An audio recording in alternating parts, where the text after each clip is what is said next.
Ladies and gentlemen, welcome back to Upsurge here in the quarterfinals. Sticula, Chief Cast on the broadcast desk today, Dom in the background, as well as my XD running the production. Sticula, welcome to the show. We've got a good one, and there is a lot of chemistry brewing behind these two teams. If you've been active on Twitter, I'm sure you've seen the explosion that we had today. And so there's going to be a lot of chatter, I'm predicting. You watch the all chat, there's going to be some comments laid down. And honestly, that just delivers us with a great series because, we've seen team, they bring in their 3000 IQ strategy or they do some, crazy play that we've never seen before. But the third element to Siege is that good old hit the eye on your keyboard and BM the crap out of your opponents. I'm really hoping that we get some of that sprinkled in there. Maybe it doesn't cross the line too far. But looking at these two teams, we can take a deeper dive into their performance and what has gotten them here to the quarterfinals. Definitely coming into this one, I can say without a shadow of a doubt, Trust Only Your Squad are the favorites. Going up against Black Mamba, the record backs Toys at 4-1, which is, that's already a whole lot of kind of momentum beginning to roll behind them. For Black Mamba Esports, it's been a long and arduous road. They barely managed to hang on and climbed over the ledge to reach playoffs here, but with a new pickup added to their roster, this could be the turning point. And I think I've said this before on stream, the transformation that we've seen out of Trust Only Your Squad from week one, where I was so critical of that roster. I think I went on record to say that if they didn't change the way that they're playing, they would end up getting slammed by Aerial Rise. Actually, they changed their ways. They learned, they adapt, they grew as a roster, and they were the ones that did the slamming against Aerial Rise, beating them out 7-2. Now, some of the keyboard warriors and the analysts in the backseat said, oh, it was just a fluke, Aerial Rise wasn't trying or whatever. Nonetheless, the roster of Trust Only Your Squad that we saw in week one that was applied in week two looked completely different. It was beautiful to watch, and I'm excited to see what Trust Only Your Squad can do in the quarterfinals. When you're talking about Toys as a roster, they have a lot of history going back as far as one of the iterations of Powerhouse R6. There was a split that went on there, mostly comprising Matt Bonger, Cordell, and Jarden, who are actually still on this roster in some respect, and then you had the other part of that roster that moved on. So they have a little bit of chemistry going back. I think that Powerhouse roster actually played in ESA during the summer season, which is, we're already rolling into spring for 2021, and so, that's a lot of chemistry to have. Maybe off and on, haven't been consistently playing every single time, but it's that chemistry and the coordination that has carried them to a 4-1 record, and I think could comprise a best-of-3 performance. And talking a little bit more about that best of three, well, where are we going to be playing today? Well, let's dive into our map bans and actually learn those lessons. Here in Upsurge, it's basically 4 maps over and over again. And it's poor casters that have to suffer with the maps that these players love to choose. Now, like you're saying, this is no longer a best of 1 like our regular season format. This is a best of 3. So how it will work, your one roster is going to ban a map, the other roster is going to ban the other map, then you pick, and then that cycle repeats again until you have one more map left, and that will be your decider. That will be map 3. I'm really curious to see where we might go as far as maybe some of those more exotic picks. Of course, there's been a lot of talk about theme park recently, so good to have that as the first ban to kind of set the precedent here and give us a good talking point to bounce back off of. For this second ban, really hard to predict. I think maybe you could see some realm of possibility for maybe a villa, maybe a clubhouse. As you mentioned, kind of we've been running with sort of like a 4-strong pool so far for the regular season because of the way that the map ban veto process works there. It's best of 1s, so you have 3 opportunities to ban maps that you haven't practiced or that you're not comfortable on, and then your opponent can do the very same, and then you kind of just get left with the watered down middle ground of the map that you think is, the most average and gives you the best shot from what's remaining. We'll have coastline, so immediately with those first 2 vetoes, both of the exotic maps lopped off the board. But maybe we can see a consulate slip its way on through, Borrigan itself, Oregon, the most overplayed map here at Upsurge. Both these rosters have been successful in this map. They understand how to play it, which also means Trust Only Your Squad. They have more VODs on the market that Black Mambas can analyze, break down, and try to find that upper hand. Cafe, your least favorite map is going to show up. So both of us get slapped with L's, but, you know, maybe our day will get a little bit brighter with Consulate as the decider. And there's a question that kind of exists within that. Are we going to see Consulate at all? Are we going to see the decider map be played? Will it even happen? Because I think there's a lot of people that are murmuring in chat and saying this could be a Toys 2-0, but you have to watch the individual map picks and how that'll work out. We have Clubhouse and Villa eliminated. Consulate is that final third map. Should we go the full distance in the quarterfinals here? Oregon, I'm liking it for an initial start. Kind of gives you a pretty even breaking plan. I would say the same for Clubhouse if that would be the first map. Cafe has kind of started to slowly creep back because when you're talking about the T3 trifecta, I feel like there's two maps that are almost always in that discussion. Clubhouse and Oregon, and the third of the trifecta can sometimes be kind of back and forth between Cafe and Villa. Yeah, especially the collegiate side. Those players love their Villa. And here in T3, T4, players tend to not like Villa as much. And I would expect it to be the other way around. Most T3 rosters are scrimming, practicing every day. They have actual players that are looking to move up in, you know, the sphere, the economy of Rainbow Six Siege. They want to enter into Challenger League. They want to enter into Pro League. Where collegiate players, well, they're there just to represent their universities. They're there to have fun and also earn 30K as a prize pool. But as a result, they tend to be a little bit less serious. And Villa is probably the most serious map in all of competitive Siege. Interesting to hear your take on that. We're jumping into Oregon now, so we'll move and get underway with the operator bans. To figure it out and who will be removed, Oregon is a real easy one to predict. A lot of times you have immediately Thatcher and Maverick, just because of the centralization of the hard breaching, whether you're trying to get control of E-Box and Elbow on the bottom floor site, or heading upstairs to dorms. Getting walls open is one of the big steps on your checklist that is prevalent so commonly on Oregon, and I would be frankly pretty surprised to see this strain from that and go for something else. The most kind of oddball pick that I've seen start to creep in up the incline recently has been a tiny bit of Jackal. Going into this first ban though, we'll have the Hibana. And I'd say the other wrinkle ban that we've seen from the attacker side is also that Capitao. He's receiving a few more bans because players want to sit behind their deployable shields all comfortable.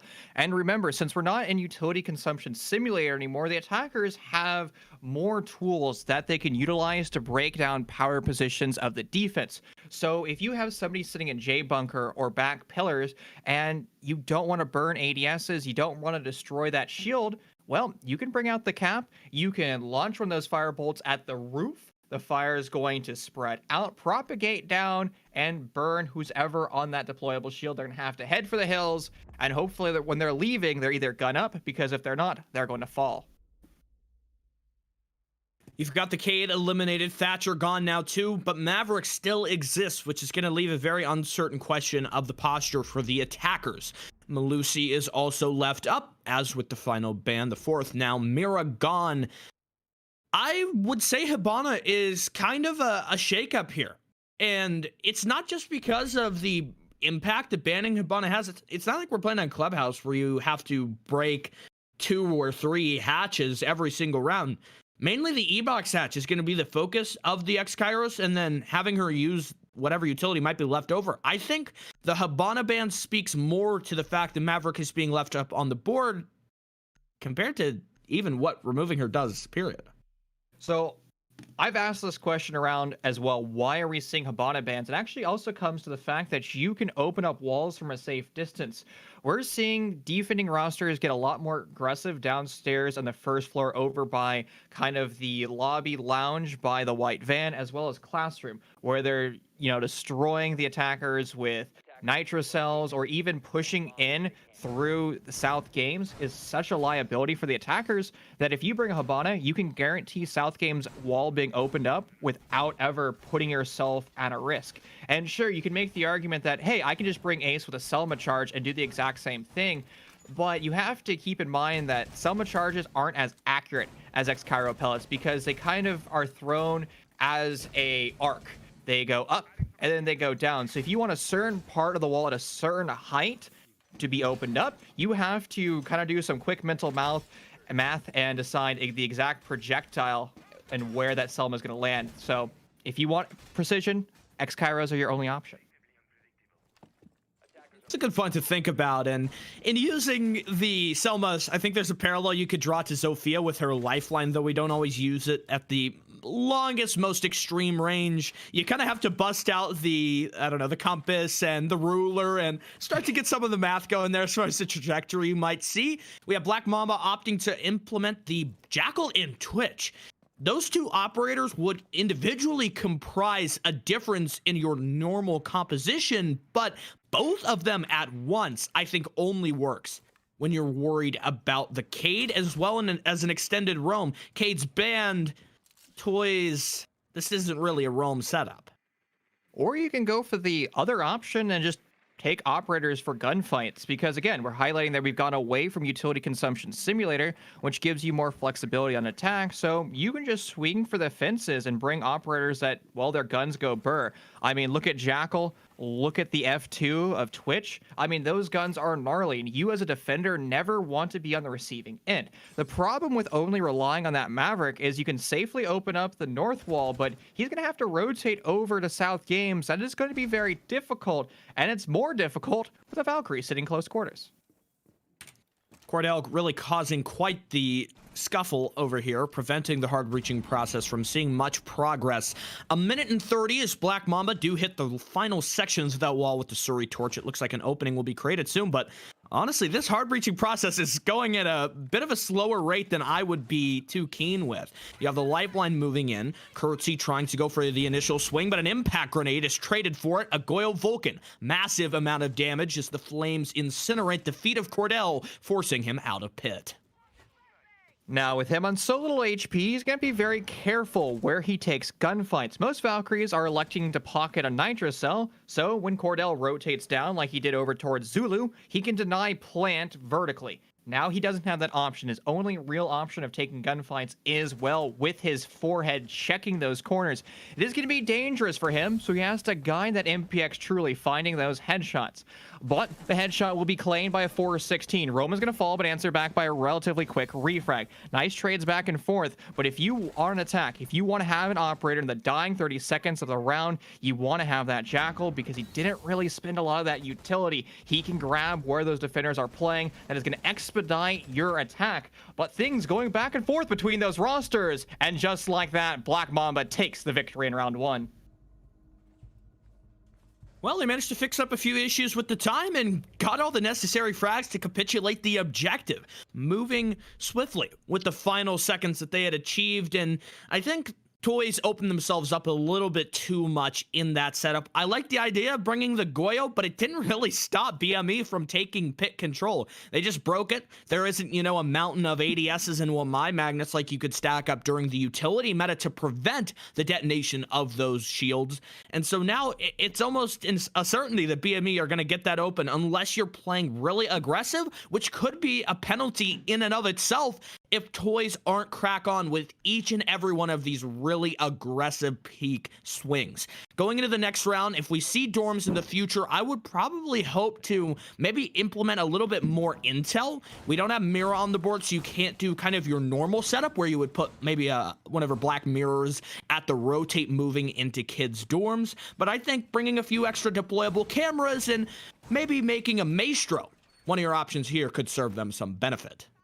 And Valkyrie lost her deployable shield. The strategy that we saw in round one was exactly what we would see 6 months ago. But maybe bringing out the Goyo, just not the play. Uh-oh, and speaking of Goyos, Slasher is going to find himself exploding one. Premature detonation, and that utility is basically wasted. I mean, sure, you get pretty fire effects for 15 seconds, but you're not going to be stopping any of the attackers. Maybe you could pray that there's a defender drone so close to that shield, but that was not the case. And actually, if we want to talk about drone economy, 20% of that economy was lost in the prep phase. That doesn't sound like a big deal, but that is just wasted information that Black Mamba could utilize when they go for their final execute. So make sure you have as many of those drones alive and well, because you could be catching off a spawn peak and grabbing that reverse Uno card and killing Toys. I want that aggression. It's just wasteful, really, to get rid of your drones for no reason. All you need to do is have a rough idea of the site, and maybe, once in a blue moon, you might drone through to spot out a weakness. No mute or Mozzie being brought here from toys on this basement hold, so they won't really have too many existential factors harming their drone economy. Huge swing here from Cordell. The Sophia does manage to dodge her way into the garage, but Bino from T1, he'll find Romaine, your Thermite, going down. Lucky for Black Mamba, they have another hard breacher left in reserve. The Twitch will collect the trade. It's nice back and forth, but there's still offsite pressure for Trust Only Your Squad. One sitting on the stairwell. That is Matt. He's in a perfect position to swing and get a kill. He's playing passively, and his patience will be rewarded. Nash falls. The primary flank watch is relegated to sitting on the cameras for the remaining 100 seconds of this round. Nash still had a few of those air jabs in his back pocket, as well as a full set of flashbangs. So if you want to burn ADSs, it's going to be now all on the shoulders of Twitch. But fortunately, since Twitch has been reworked, she does have access to those flashbangs. The E-box hatch is going to be opened up, but Freezy, he's made a few mistakes and kind of brutally messed up this hatch, and that's only going to be wasting time. You need to be efficient with that torch. Sort of just thinking of myself how I would go about pronouncing Twitch's name. Quite a unique one. You don't always see that kind of extra special names going on. Matt Bonger, Nitro, way down into the freezer, even despite being flashed, gives his team another man up as Black Mamba are in no position to formulate a competent execute. They're going to have to go for a huge hero play. Freezy could be the first step to accomplish that as he moves his way down the laundry stairwell. No Mira set up on secret, so it's likely to see a 50-50 gunfight with no clear advantage. The reinforcement there does give the Wamai a lot of clearance and credence to go for an aggressive swing, 1-for-1 between Kurtz's DBNO, and no withstand to get back up into the fight. Closed down there by Matt Bonger for 3 kills inside Freezer, a huge nitro cell, and 2 finishing blows. And that's the importance of the defense having the man advantage that they work so hard to achieve early on, where you can really just throw bodies at the problem and just guarantee your refrags. Where if you're a man disadvantage like we saw Black Mambas, you don't have that luxury. You just have to push together and hope you can win every one of those gunfights. And we're talking about the nuances of Rainbow Six Siege early on and the unfortunate losses of drones. Well, we can see it exactly play out in that round, where Black Mambas, they didn't really have the overarching, push and attack that we saw in round 1, where they were almost loosey-goosey. We couldn't really see where they wanted to take map control from, and they just ended up haphazardly clearing the map, not droning out power positions, not droning out common positions. And sure, you as an attacker can say, why is he there on Freezer Stairs? But A, that's a common spot to be in. But most importantly, if you ever die to why was he there, that means you, as an attacker, didn't do your due diligence droning out the map. Yeah, I mean, it's a pretty simple formula. If you don't want to die to someone that you consider to be in a rat spot or something that, an angle that you shouldn't have to clear, that's on you for being lazy and not using your drones properly, which also feeds into the point that you brought up earlier with drones dying in the prep phase. You have less drones to spread individually. And on top of that, I think drones dying early, I think, what did you say, 20% of the drone economy gone in the prep phase? That means drones that you don't have pre-placed because there's no reason to drive them in, and I think that signals just a difference in the strategy and really the idea. If you're going to break your drones, that does not signal a whole lot of competency and really skill in the art of drone work. And I can't remember if you were the one that casted with me, but it was one of the... No, I think it was actually Jay-Z that casted with me, but it was the favelas. And the way they would execute on Clubhouse is you could actually see them place their drones throughout the map. And just like that, the entry would be in the map in the first 10 seconds, and they would have 3 kills. Why? Because they just literally a wall of information. The entire map that the attackers wanted to execute on was just pure and utter information. And they had the 2 support players just flipping through those drones, giving callouts, and it was just a massacre. And 20% doesn't sound like a lot, but when it stops your stream of information, almost like relay cameras or predetermined cameras, it's impossible to take map control. But it's also difficult to defend the map when you're just playing super aggressive and peeking pretty common areas.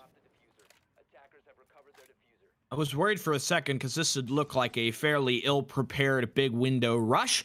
I'm not sure where Jello got cut down at. My first thought would be maybe through the attic window. He was eliminated by Romain, who finally managed to break the spell of opening deaths that he had suffered through the first 2 rounds so far. So we have a vertical extension. This becomes a little bit more evident, I think, why there was so much hesitation about the actual events of the big window take. Black Mamba know that they need to take top floor control, but toys are not making that easy. Predetermined holes opened up vertical below. Black Mamba, I think, are burning crucial time here. Chief, this is not going to really accomplish anything, and eventually they're going to have to decide to give this up because you're not getting through that window with 2 defenders holding long angles and somebody in security playing vertical. Yeah, you either rotate the troops over right now to the east and do a fast execute through games, but you've already kind of wasted the clock, so you're just gonna have to linear push through door frames. And that's a dangerous thing to do, especially when you have 2 of your man count left alive. It's nigh on impossible. A swing for the Valkyrie is successful. Nash now falls. Now it's all on Thermite. He's going to have to make the evolution into Fragmite, finding 4. But isolated over towards the west, it's going to be very difficult for him to do so. And with him passively holding angles like this, well, Father Time will not be his asset. He's going to have to continue this expedite and just keep pushing in through Dining Hall, checking all of his corners, but Toys has pressure over by these showers. They've rotated into, they have control of the diffuser, and like that, Matt on the flank answers it back. Toys takes round 3. That was really a mismatch, I think, in the idea of what was going to happen in that round. Black Mamba were so set on getting in through that big window, but you can't just sit there doing nothing. I mean, I could maybe see one route if you send in 2, let's say 2 attackers that roll in through small tower and try to take dining control, and that could serve as a distraction to maybe force elements from Toys to drop off. But that didn't really happen. It just seemed like they were kind of waiting out there having a picnic until they realized that it's 1 minute and 5 seconds left. We're not getting in through this window, so we have to readjust our plan with not enough time to formulate the execute. I think that round could have broke down in the beginning. To Black Mamba, what I would suggest in going for that attack again, if you see the Toys are evident that they're not giving you that control, go for a kind of east to west take. Go in from Master, eliminate the wall, bring your Hard Breacher, get that open, because jumping in through a single double door space in this window, it's so easy to hold a crossfire, and you can't fight the player below. You just can't. So lessons have been learned by Trust Only Your Squad. Remember that Goyo shield over by Pit blew up in Cordell's face. He lost the majority of his HP. So the adaptation that Trust Only Your Squad is going to make is bring out the Wamai. This is going to give you access to destroying more of that attacker projectile utility. Whether or not it's flashbangs designed to burn the ADSs and Wamai pancakes, or it's the actual explosive devices themselves. And, well, there's pretty much at minimum of the explosive devices for Black Mamba. They're not bringing out the Ash, which means you only have access to the frag grenades as well as the 2 impact grenades. So if you don't drone out South Pit, you're going to lose a lot of that explosive utility for free and silly losses. Freezy gonna attempt what looks like a top tower take, but Black Mamba, or rather Toys, getting this switched around, they have somebody in here just preventing them from taking this. I am not opposed to the way that Cordell is doing this. He's burning time. In the previous tertiary site attack, we already established that Black Mamba's efficiency is not the best, and their ability to reorient themselves can sometimes cause issues. The Valkyrie is lurking. She could be, with a proper attack and a proper pinch, play her life and could be subject to dying. But Black Mamba are just going to give this up. They say that we're not pushing this side. We're going to completely swap again for the second round in a row and try now to shift our focus for a master bedroom sided clear.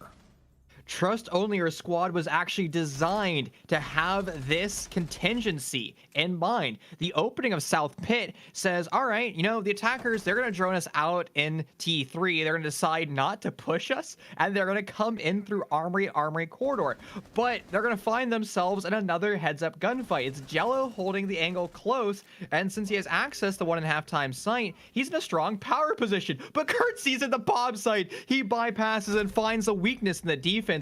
He overstays his welcome, ending up losing his life, and now Black Mambas. The storyline for the past 3 rounds are gonna have to fight with a huge man disadvantage, and it's all on Romain, hunting and trying to find it. He claims a headshot. Jello now falls, but he took an impact straight to the dome. A large loss of HP, now forced to take every gunfight at 45. A difficult position to be in, plus that he's stuck in a crossfire. It's going to be very difficult for him. Another clutch situation for the final attacker, your Hard Breach, who has, so far in the round, kept himself out of the danger zone, but also in that same respect has been stalled in the progress of getting the hard wall open. Black Mamba have got to pick a strategy for their attacks and stick with it. So far, Oregon on the attack, 1 round going into number 4, or maybe, still 1 round going into number 5. I think that's an acceptable margin, but the way the Toys have played, there are openings here, and Black Mamba are not playing at the peak of what I think they could be capable of. They need to decide on a plan and go for it, rather than setting up to go for one thing and then not immediately, actually rather late and rather sluggishly swapping haphazardly to go for a different attack setup. I think if they went with one plan, just figure out what it's going to be and stick to it. Don't, rotate somebody out of position. That might be a situation where we don't see them at a 2-round deficit. BME got to go for one simple plan. Adapting on the fly is a good mark of a skilled team, but it just feels like the IGLing and the leadership is somewhat lagging behind that ability and the swiftness to pivot. And I want to build upon that point, because I have no problem with a roster making rotations and just saying, all right, we need to push in from the other side of the map. Actually, I hear say that's a hallmark of a good IGL, but it's also a hallmark of good IGL to realize that sooner and come up with it almost instantaneously. But on that attack, you could see Black Mamba's gears almost turning as they're still debating and deciding how they want to take that clear. And then when they called the rotation, it was almost like they didn't know what was happening on the other side of the map.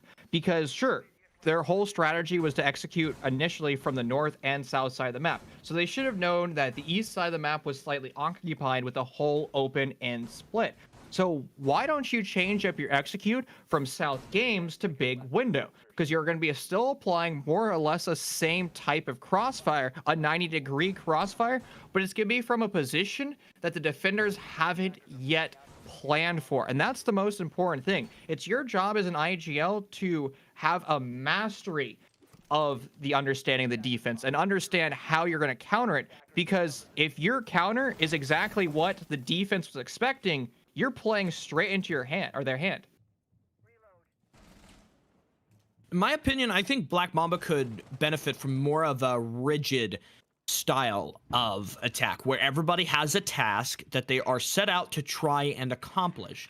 Of course, you'll see in the upper left corner, this is Toy's map, which on top of that makes me quite confused that Black Mamba elected to go for first attack on their opponent's map pick. That feels like you're sort of setting yourself up for failure, knowing that Toys probably have a lot of pre-organized strategies. I would be surprised, in fact, if they didn't, being that this is their pick in a quarterfinals playoff match where you want to go to a place that you're comfortable on.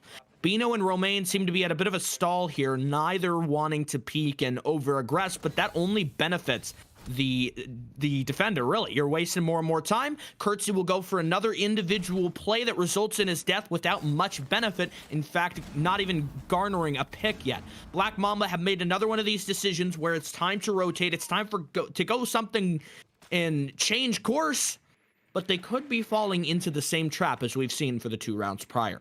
So I want to return back to a point that I think I made during last weekend's charity tournament, which is you have a lot higher percent chance of winning a map if you start first on attack. Maybe that's what Black Mamba is trying to play into.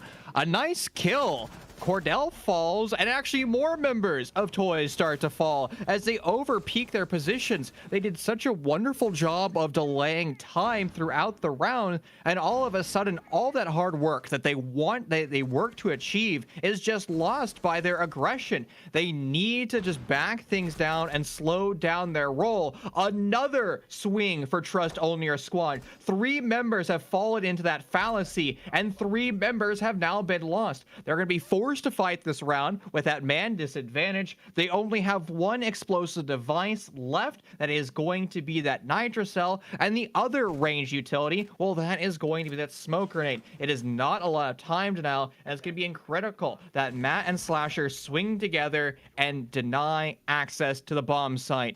Freezy pushes by himself, ends up losing that one. Now it's going to be the most important thing. How are Black Mambas going to put this bomb down since the defused are left over into J Bunker? Romain, off hard breach, collects one with the headshot. He looks over towards Freezer, but he doesn't pull the trigger, ending up losing his life, and now it's all on Gwick to find that diffuser and put it down, but he doesn't have time, so he's going to have to hunt for this gunfight. Pushing in through Freezer, the pre-fire is success for him, and Matt falls.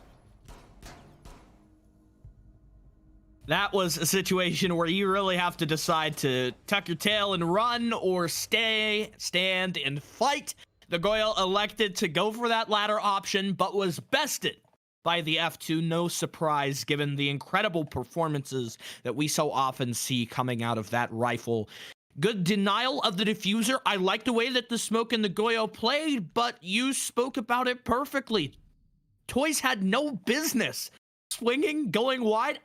I saw that player walk into elbow, and I just knew he had already lost, and that it just serves you no benefit. It's almost like Toys kind of got a little shaky in that round and were uncertain of how to play. In that moment, the IGL has to say, we have the man count, we have the advantage, and we have the time, so you need to sit down, wait. There's no business going for a swing. An unfortunate scenario, but sometimes you just have to reverse engineer that defense and learn from your lessons. And Sticula, are we in collegiate play? Because Curtsy has just bought out a Blackbeard.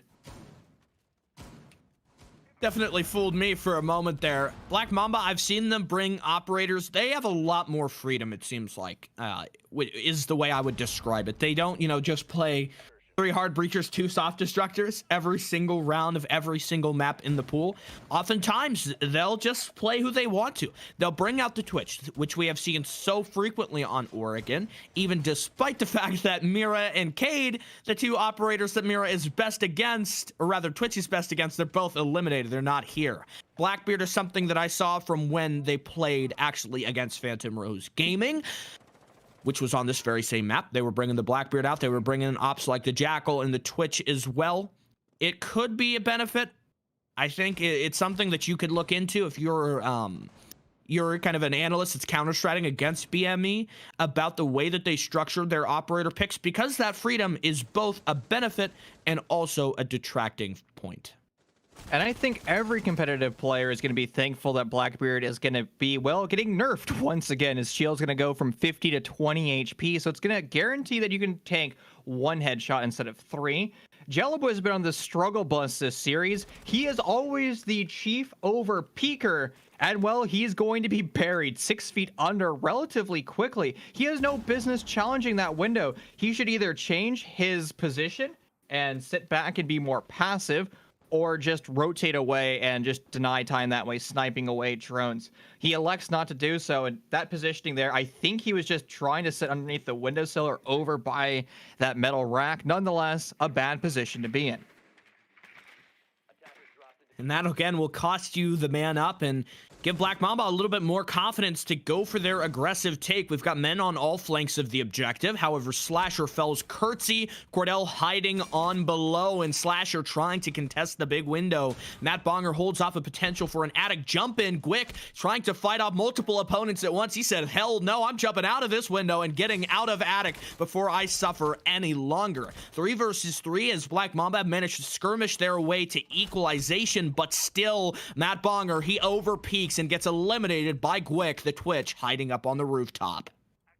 I understand that Trust on your squad wants to retake that top floor and utilize that as an asset power position, but you have to understand that the majority of Black Mambas that you found out on earlier swings that you lost were over towards the west. One of the best ways at countering a retake of that top floor is just sitting back, cracking your knuckles, and waiting for somebody to rotate through attic. Black Mambas gifted that free kill, but still, some of the members of their roster have hardly any HP. Gwick is sitting at below 25, and Freezy is sitting at about 30. So 1 to 2 bullets is going to be enough to remove them from this lobby, and there's one of them. Gwick has now fallen, the lowest HP member of Black Mambas off the board, and with 16 seconds left on the clock, they're going to have to flood into the bomb site. The flood happens, Slasher now falls. Now it's on Bino, attempting to find those kills over in security. He kills the man with the diffuser, and now it's going to be another round where Black Mamba has to just start to frag out, and they're looking in every possible direction, but never the right one.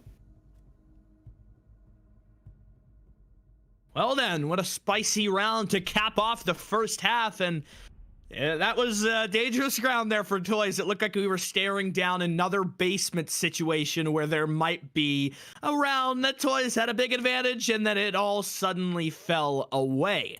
I love the way that they play these extensions. Even as a caster, we get so engrossed with the way that they play this vertically. They're going upstairs, and it's like the attackers are just fully enthralled. They are dialed into the narrative that this is going to be a top floor round, and that is it.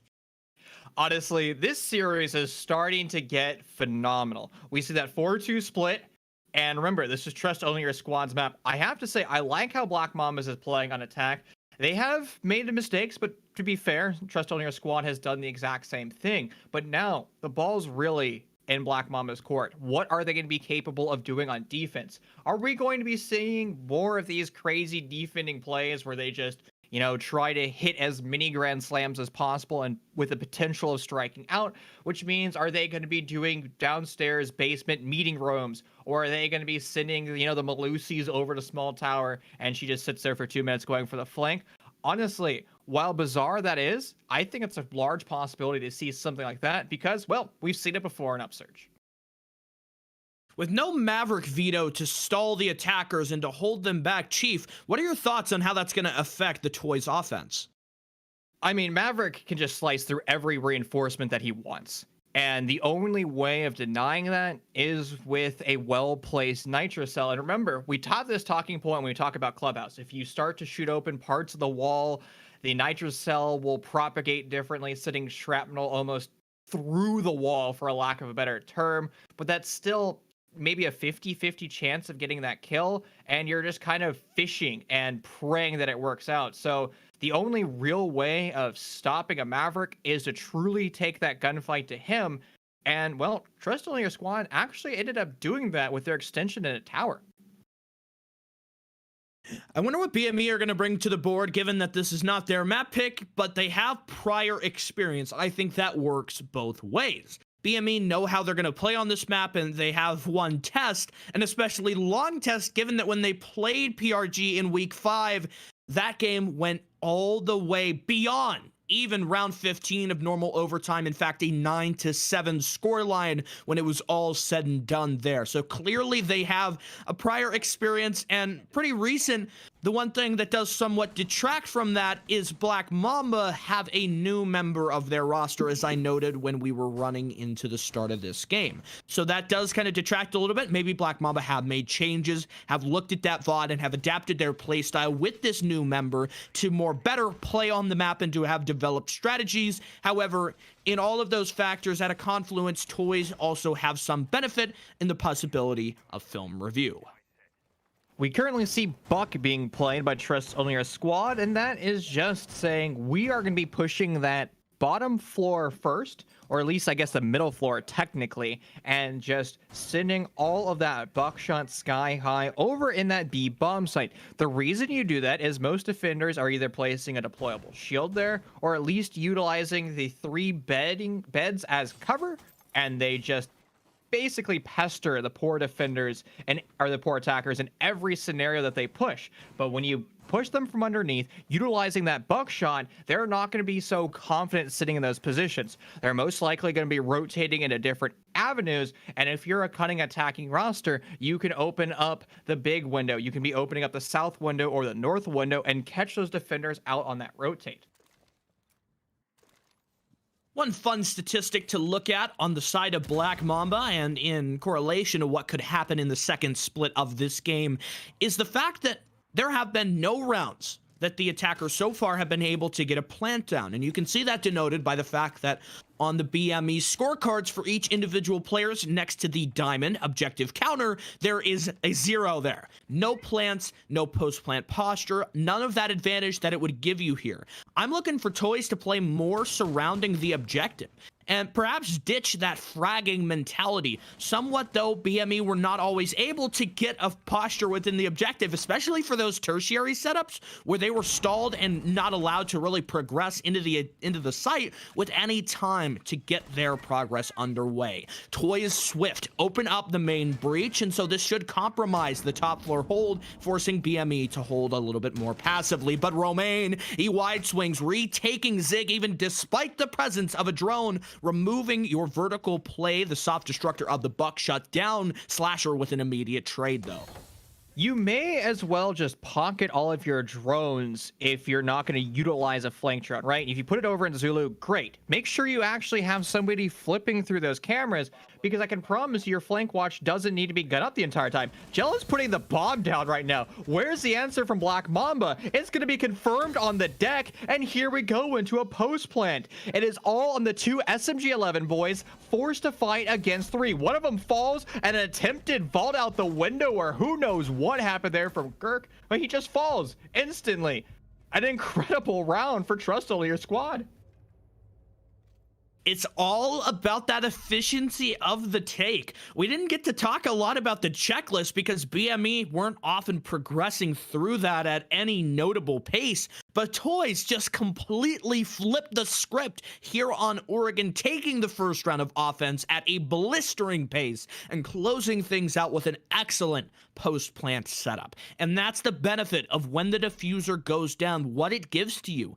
Getting the diffuser down, I would be keen to look at the statistics on round win percentage when the attackers are able to get that down on the board, because it gives you so much more of an advantage. Not only is the defense forced to retake, which is a very chaotic position a lot of times for teams that are more amateur, that are more new to the scene. It's also a lot of pressure to put on your shoulders to suddenly know that no longer can you sit and wait for the attackers to make your move. It's your turn to set the pace.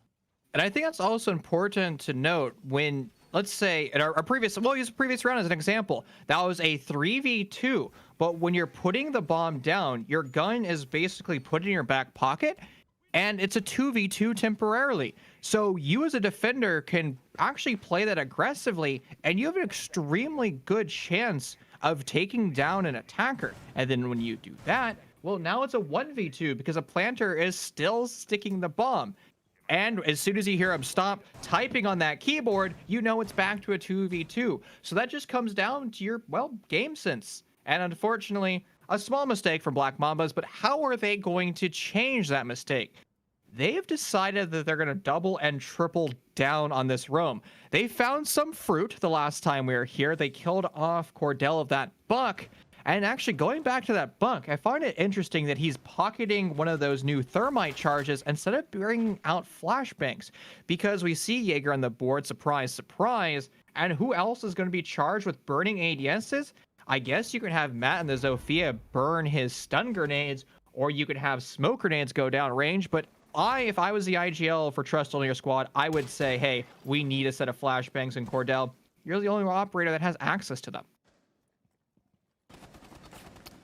Yeah, and I don't think Cordell really needs a secondary hard breach either, because you've got Slasher and Jello, and never really on Oregon is there going to be a position where you need just this huge mountain of hard breaching utility. The only point where I think that becomes a problem is if one of your hard breachers dies on a early death, but that's up to Toys to stop from happening, and not something that you should be thinking about in the round composition stage. Toys will again file in to focus this hard breaching effort. Slasher goes really aggressive. To have him be the player forcing in and taking the fights does put some risk on the Selmas in his pocket. The buck goes down, seeing no use of that secondary hard breach gadget. However, Toys secure the trade. With Nash gone, it's a 4 versus 4, and Bino still provides the coverage. But the progress of Slasher and Jello to open up this wall will be my next big talking point, because that's the real start of the end. I actually want to turn back to Slash and the point you're making about him being aggressive. Remember, he is the former entry frag of Visionary, and he is an Ash Jaeger main at the heart. He's actually an Ash Smoke main, if I remember correctly. So it might not be in his comfort zone to back down that aggression dial, because he's just so used to playing so aggressive. But nonetheless, he's going to accomplish his sole job as a hard breacher, opening up the South Game's walls. The kill board starts to line up, but it's Trust only a squad at the disadvantage. They lost a lot of the majority of their gunfights. Freezy's now down but not out. It's another turn of events. Trust only a squad is going to find the final kill. Jello will be credited with that.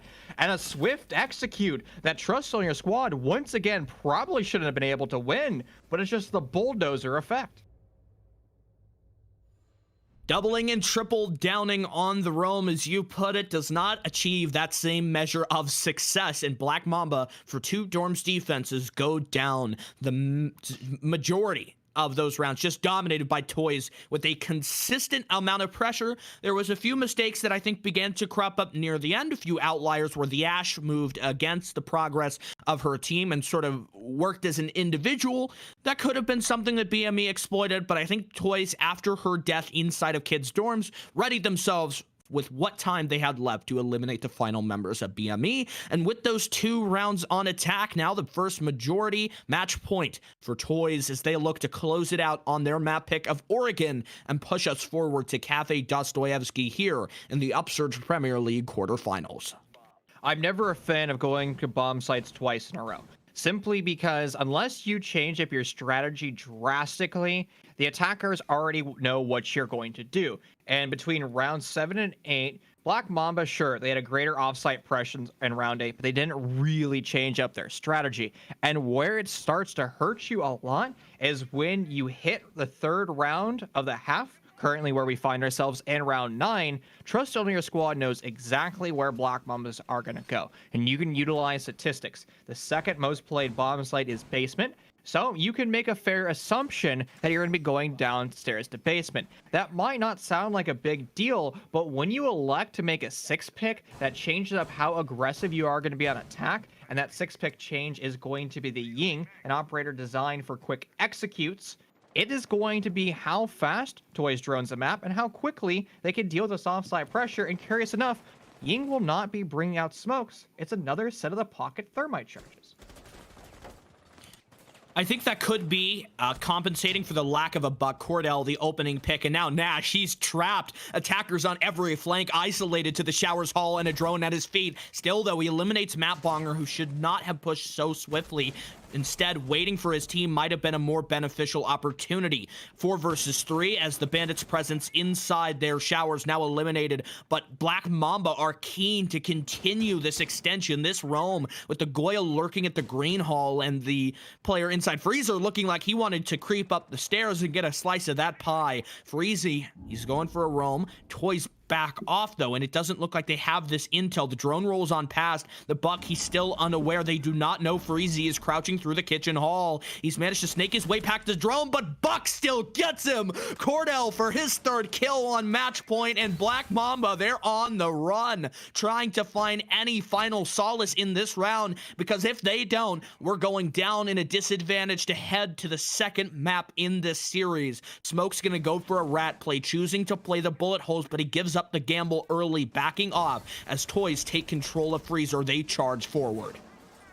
forced to take these gunfights, just holding the passive angle and seeing if Smoke will swing. Well, Smoke did swing, but he was actually the one credited with that kill. Finding one with the SMG-11, now full flash, and here comes Jello, utilizing his ability perfectly, sending bullets down range, unable to connect with anything. The Potato Fest, but he eventually finds that kill, and Cordell will find the other one. Trust only or Squan, and a swift 7-2 of their map pick finds victory here in Oregon, and I have to say, all the Zophias in this lobby are playing far too aggressive, but Matt saved Cordell's life. As we saw Goyo Freezy pushing through green, I was looking at that drone, and the lights turned on right as I think the kneecap passed the drone, and that must have been the most terrifying call out to make, saying, hey, Matt, you need to be gun up now because you're about 2 seconds away from death. 7-2, a swift performance to give Toys the leg up in this series. For the quarterfinals, we've got Cafe Dostoevsky ahead of us, coming through as BME's map pick. But before we head to that territory, we'll have a short intermission. Don't close this tab. 5 minutes, and we'll be back.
Ladies and gentlemen, welcome back. How are you all doing? We're going into Cafe Dostoyevsky. We just got done with a blitzing victory for Toys on their map pick of Oregon, and I wonder what's in store for the second map of this series.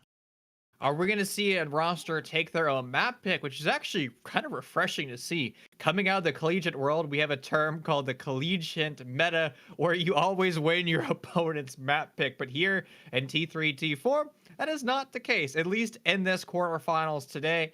And if we were to summarize map one, it would probably be flank drones, but more importantly, actually watching flank drones, because we saw rounds where flank drones were placed by both rosters.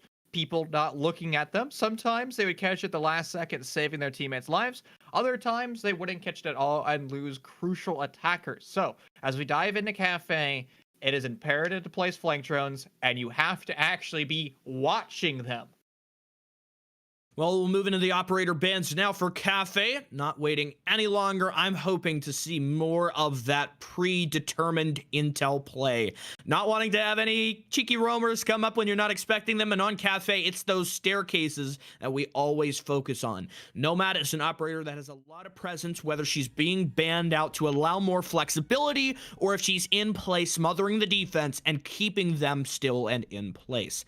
For Toys, I would not be surprised to see them go for the Nomad ban. On the Black Mamba side of things, I would kind of think they're probably going to go for something a little bit more stock standard. We do have that Nomad coming through. You know, I know Slasher said that 4K was for me, but at least he can spell my name correctly. I before E, except after C, Mr. Slasher. Hate to break it to you. Anyways, you're talking about Nomad. Well, she's not in the lobby anymore. She gets banned, and actually, my school of thought is actually I prefer Gridlock a little bit more, simply because how often do we see either both on our previous map of Oregon here or in Cafe, a defender just kind of walking throughout the map and just shoots one of the air jabs, and then the attackers just get shot in the back and they get angry as a result. If you bring out that Gridlock, you can isolate the entire stairwell. And sure, the defense can still shoot those track stingers. However, they have to shoot more than just one. They're going to have to shoot about 10 instead of nitrocell down range, impact grenade it. Any one of those options just creates more noise. Interesting line of thought. We'll have the Blackbeard banned by Black Mamba. Not sure if I would ever agree with the Blackbeard ban, but especially given that Toys didn't play Blackbeard, Chief. I mean, there was only 3 attack rounds because they were just so fast, but I don't see any substance of this Blackbeard ban moving through. It was Black Mamba who played a lot of Blackbeards, especially Curtsy, so they're almost kind of handicapping themselves if they want to bring more of that into their map pick. Honestly, the Blackbeard ban, I think, does about as much help as no ban at all. I mean, all the American Navy SEALs, well, they've been lost. I can't remember the last. Have you ever seen this happen before? Where both those operators fall? Maybe on Coastline, I would see that in a ranked match per se. Right. But yeah, I agree. Cafe, Blackbeard bans, like, you could totally make the argument for it. Upside down window repels, East, it makes sense. I would prefer literally every other operator under the sun, though. I would even rather have a Blitz ban, a Monty ban, a Fuse ban, and I know there's jest in that, but still, Blackbeard. See, I get the idea behind window repels with Blackbeard. It's difficult, it's annoying, it's obtrusive, it's not going to make your job a whole lot easier as a defender. I just don't see that being something that we'll see brought by Toys on the attack. I don't think they're going to bring that. I think they're going to play something else. They're going to have a Zofia. They're going to have a, I don't know, maybe Twitch or Ash just hold that repel on a long angle, and it's still going to be about as effective as you would hope for. The first map was defined in some respects by individual fights, but Toys on their attacks were much cleaner. And I think if Cafe is a strong one in their pool, this could be a 2-0 victory in sight. And I'm liking how teams are electing to say, you know what, the common meta is everybody starts upstairs on base or upstairs on the bar. So maybe we can throw a wrench straight into it and go to a different bomb site. Downstairs in the basement is a perfect showing. I mean, just look at Black Mamba's attack right now. They have no sledge, they have no buck, and they have one set of breaching charges that you can place on the floor.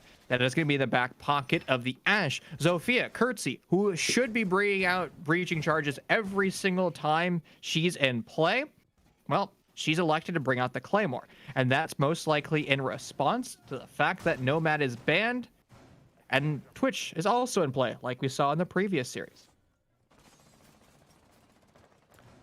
Not totally surprised by this event. Toys, now that they go on BME's map pick, are not going to make the same mistake that we saw created by BME, where they begin on the more difficult side. And we kind of talk about, you know, the effectiveness of what one side versus the other starts on.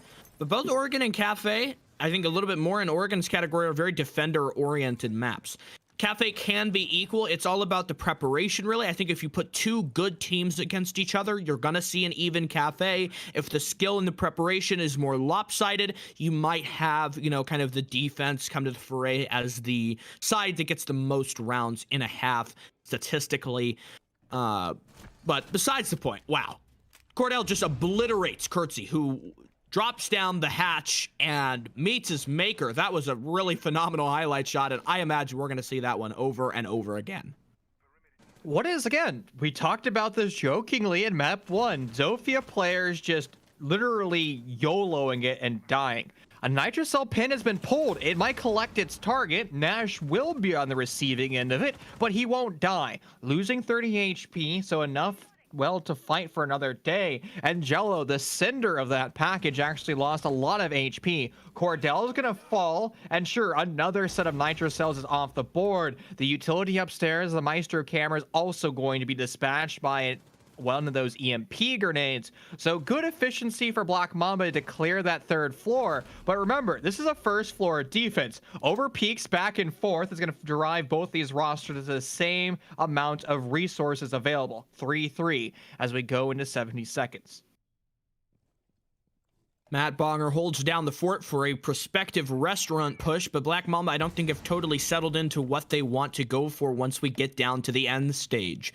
They're beginning to recruit some elements of vertical hold. Romaine fights below. It looks like you've got one player hiding close at Rice and maybe risking it if BME can get the right angle, but it's just not happening with the time that they have. They have to move, they have to make a play, and they don't have enough time to isolate somebody through that use of the soft destruction. Seems like we'll have an orientation around the kitchen freezer drop. That's going to be the next force. Romaine creeps down the white stairs. He's going to try to isolate Bino, who is somewhat distracted, still whipping around. It's a batter of post plants and potatoes right through that deployable shield, but Matt Bonger, he still holds it down. The Alda tears through Romaine, and only Nash alive. Still yet to even drop the hatch and link up with the remnants of this push. A ghost town inside of the freezer drop. He'll go down, trying to engage with two defenders at once. Slasher still a smoke canister in pocket, and jumping through the window, the SMG-11 rips him apart.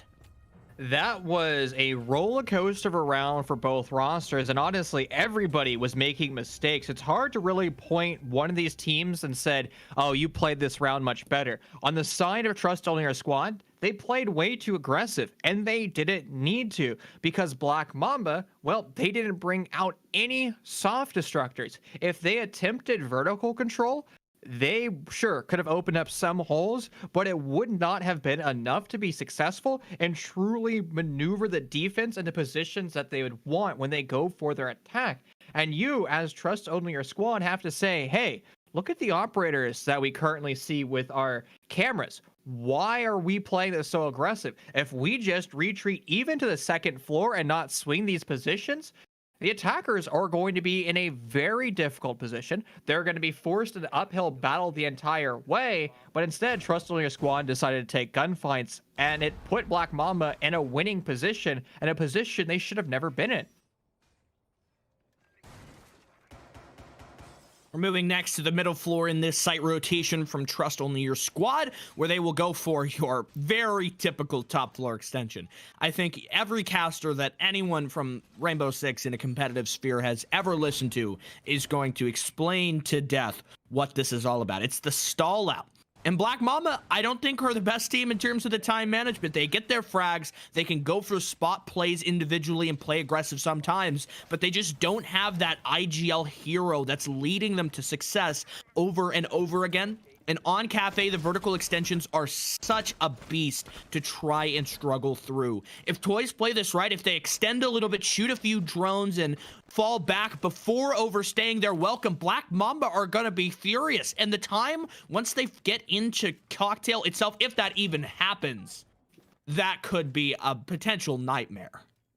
So I'm going to actually go back to the Meister camera that we saw over in Heaven. That was a great adaptation because, well, with Valkyrie Band, and if you want to play a full map roam, how are you going to be able to do that with information? Your only option is putting a camera upstairs somewhere in Heaven. Now, you can bring out an operator that has access to a bulletproof camera, like a dock per se, but he's not going to bring out a lot of extra utility. And you need that Maestro to have information on site, as well as potential impact grenades to trick one of those walls.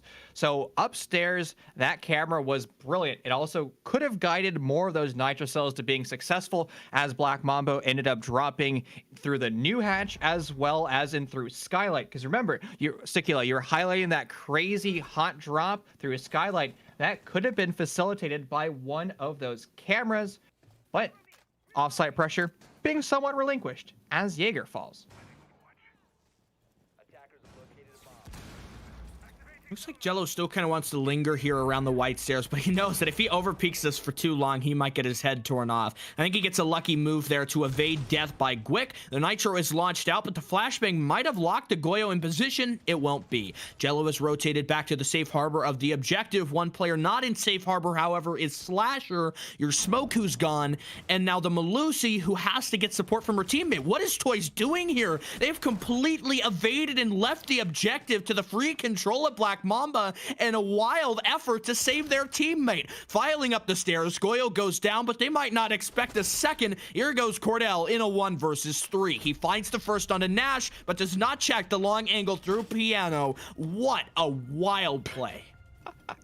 I mean, sometimes, maybe you want to just roam the entire map like you did in round 1. Nothing wrong with that. But once you've lost map control, it's probably best to just give it to the attackers, particularly here on Cafe, because the opportunity cost of working your way up a stairwell is taking a firefight.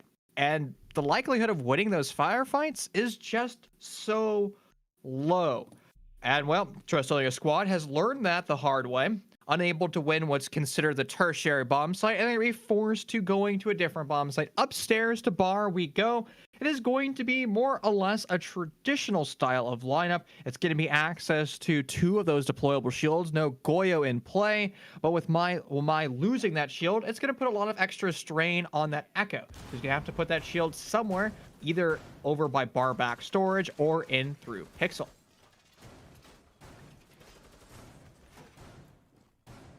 I gotta say, that was probably one of the weirder setups I've ever seen on Reading and Dining. One thing that does sadden me is we don't see a whole lot of mining in Upsurge, given that Wichita Wolves, which was the big team that would play mining in the past and are actually your reigning champions from the fall season, they're not playing anymore. Their team is disbanded and they've kind of gone their separate ways, which it breaks my heart. Mining is a fun sight to see when you play it right with the particular setup. I don't think I would really be in Toy's playbook, but, a caster can hope. Oh man, I miss the old Wichita Wolves. They were such a fun roster to cast in everything they did. They were unique, they were different, and no shade to TPA and his new Wichita Wolves roster, which is absolutely gnarly, by the way. That roster actually might be better. It's a hot take. Sorry, Devil. Anyways, round 3 underway, and Black Mamba's starting to take control of the map. It's not going to be the traditional top-down clear as you open up those hatches. They're actually going to be clearing from Big Bakery and working up their way through those stairwells. Something that we've seen before. Rosters have been successful with it. It just requires a quick drone of the map, and it's usually in response to defenders putting nitrocells over in the train side of the map because, well, you can't hold Pixel as comfortably as you once did because utility consumption simulator is gone. And if you want to create no man's land, the best way of doing that is with Nitrocell Bonanza. Jello's gonna Brilliant. he's gonna go for a cheeky jump up the red hatch. He spots the ash, and so that's communicated. It looks like the IQ has maybe a hope that she wants to go for a second floor clear, excuse me, just kind of fly in the door, but I don't know how successful it's gonna work out to be. Curtsy creeps up from white. He finds Bino, who gets his first kill after kind of suffering to Gwick himself in the previous round as that had gone. Nash tries to go for a maneuver with the frag grenade. Here it does a tiny bit of chip damage to both parties involved, but it does not achieve the intended result of taking out Bino, though with the Jaeger now gone, it might have achieved a different result in clearing white stairs. Wick is hiding below, maybe catching any stragglers from the Toys defense, but this round, it's really starting to get a little bit too slow for my liking, and because they spend so much time here, they don't have enough material, enough drones, enough anything to try to clear Cordell. He gets 2 frags, make it a third. He's just ripping him apart, and now Gwick, who has spent nearly the whole round out on the snow balcony, is going to stay out on the snow balcony, maybe go for a rappel. He's in a probably the worst possible position to be in. He has access to the G8. That gun goes per Cordell's forehead. It's going to be ripped away from his body. And an incredible shot. And nice. He found 1 kill, but there's still 3 to go. If he works his way up the white stairs, there's going to be barbed wire. It's going to be a lot of noise, and that's going to spawn a smoke grenade. Inhaling a ton of that gas, he's only going to lose a little bit of HP. Now, isolated over in white corridor, wins another gunfight. Jello's falling. The flank is going to be his undoing, though. Slasher drops the laundry hatch and claims that kill with a shotgun. We highlight often that you have to be on that first floor, dropping either one of those hatches in the first 2 minutes and 15 seconds of the round, not in the last 60 seconds of the round.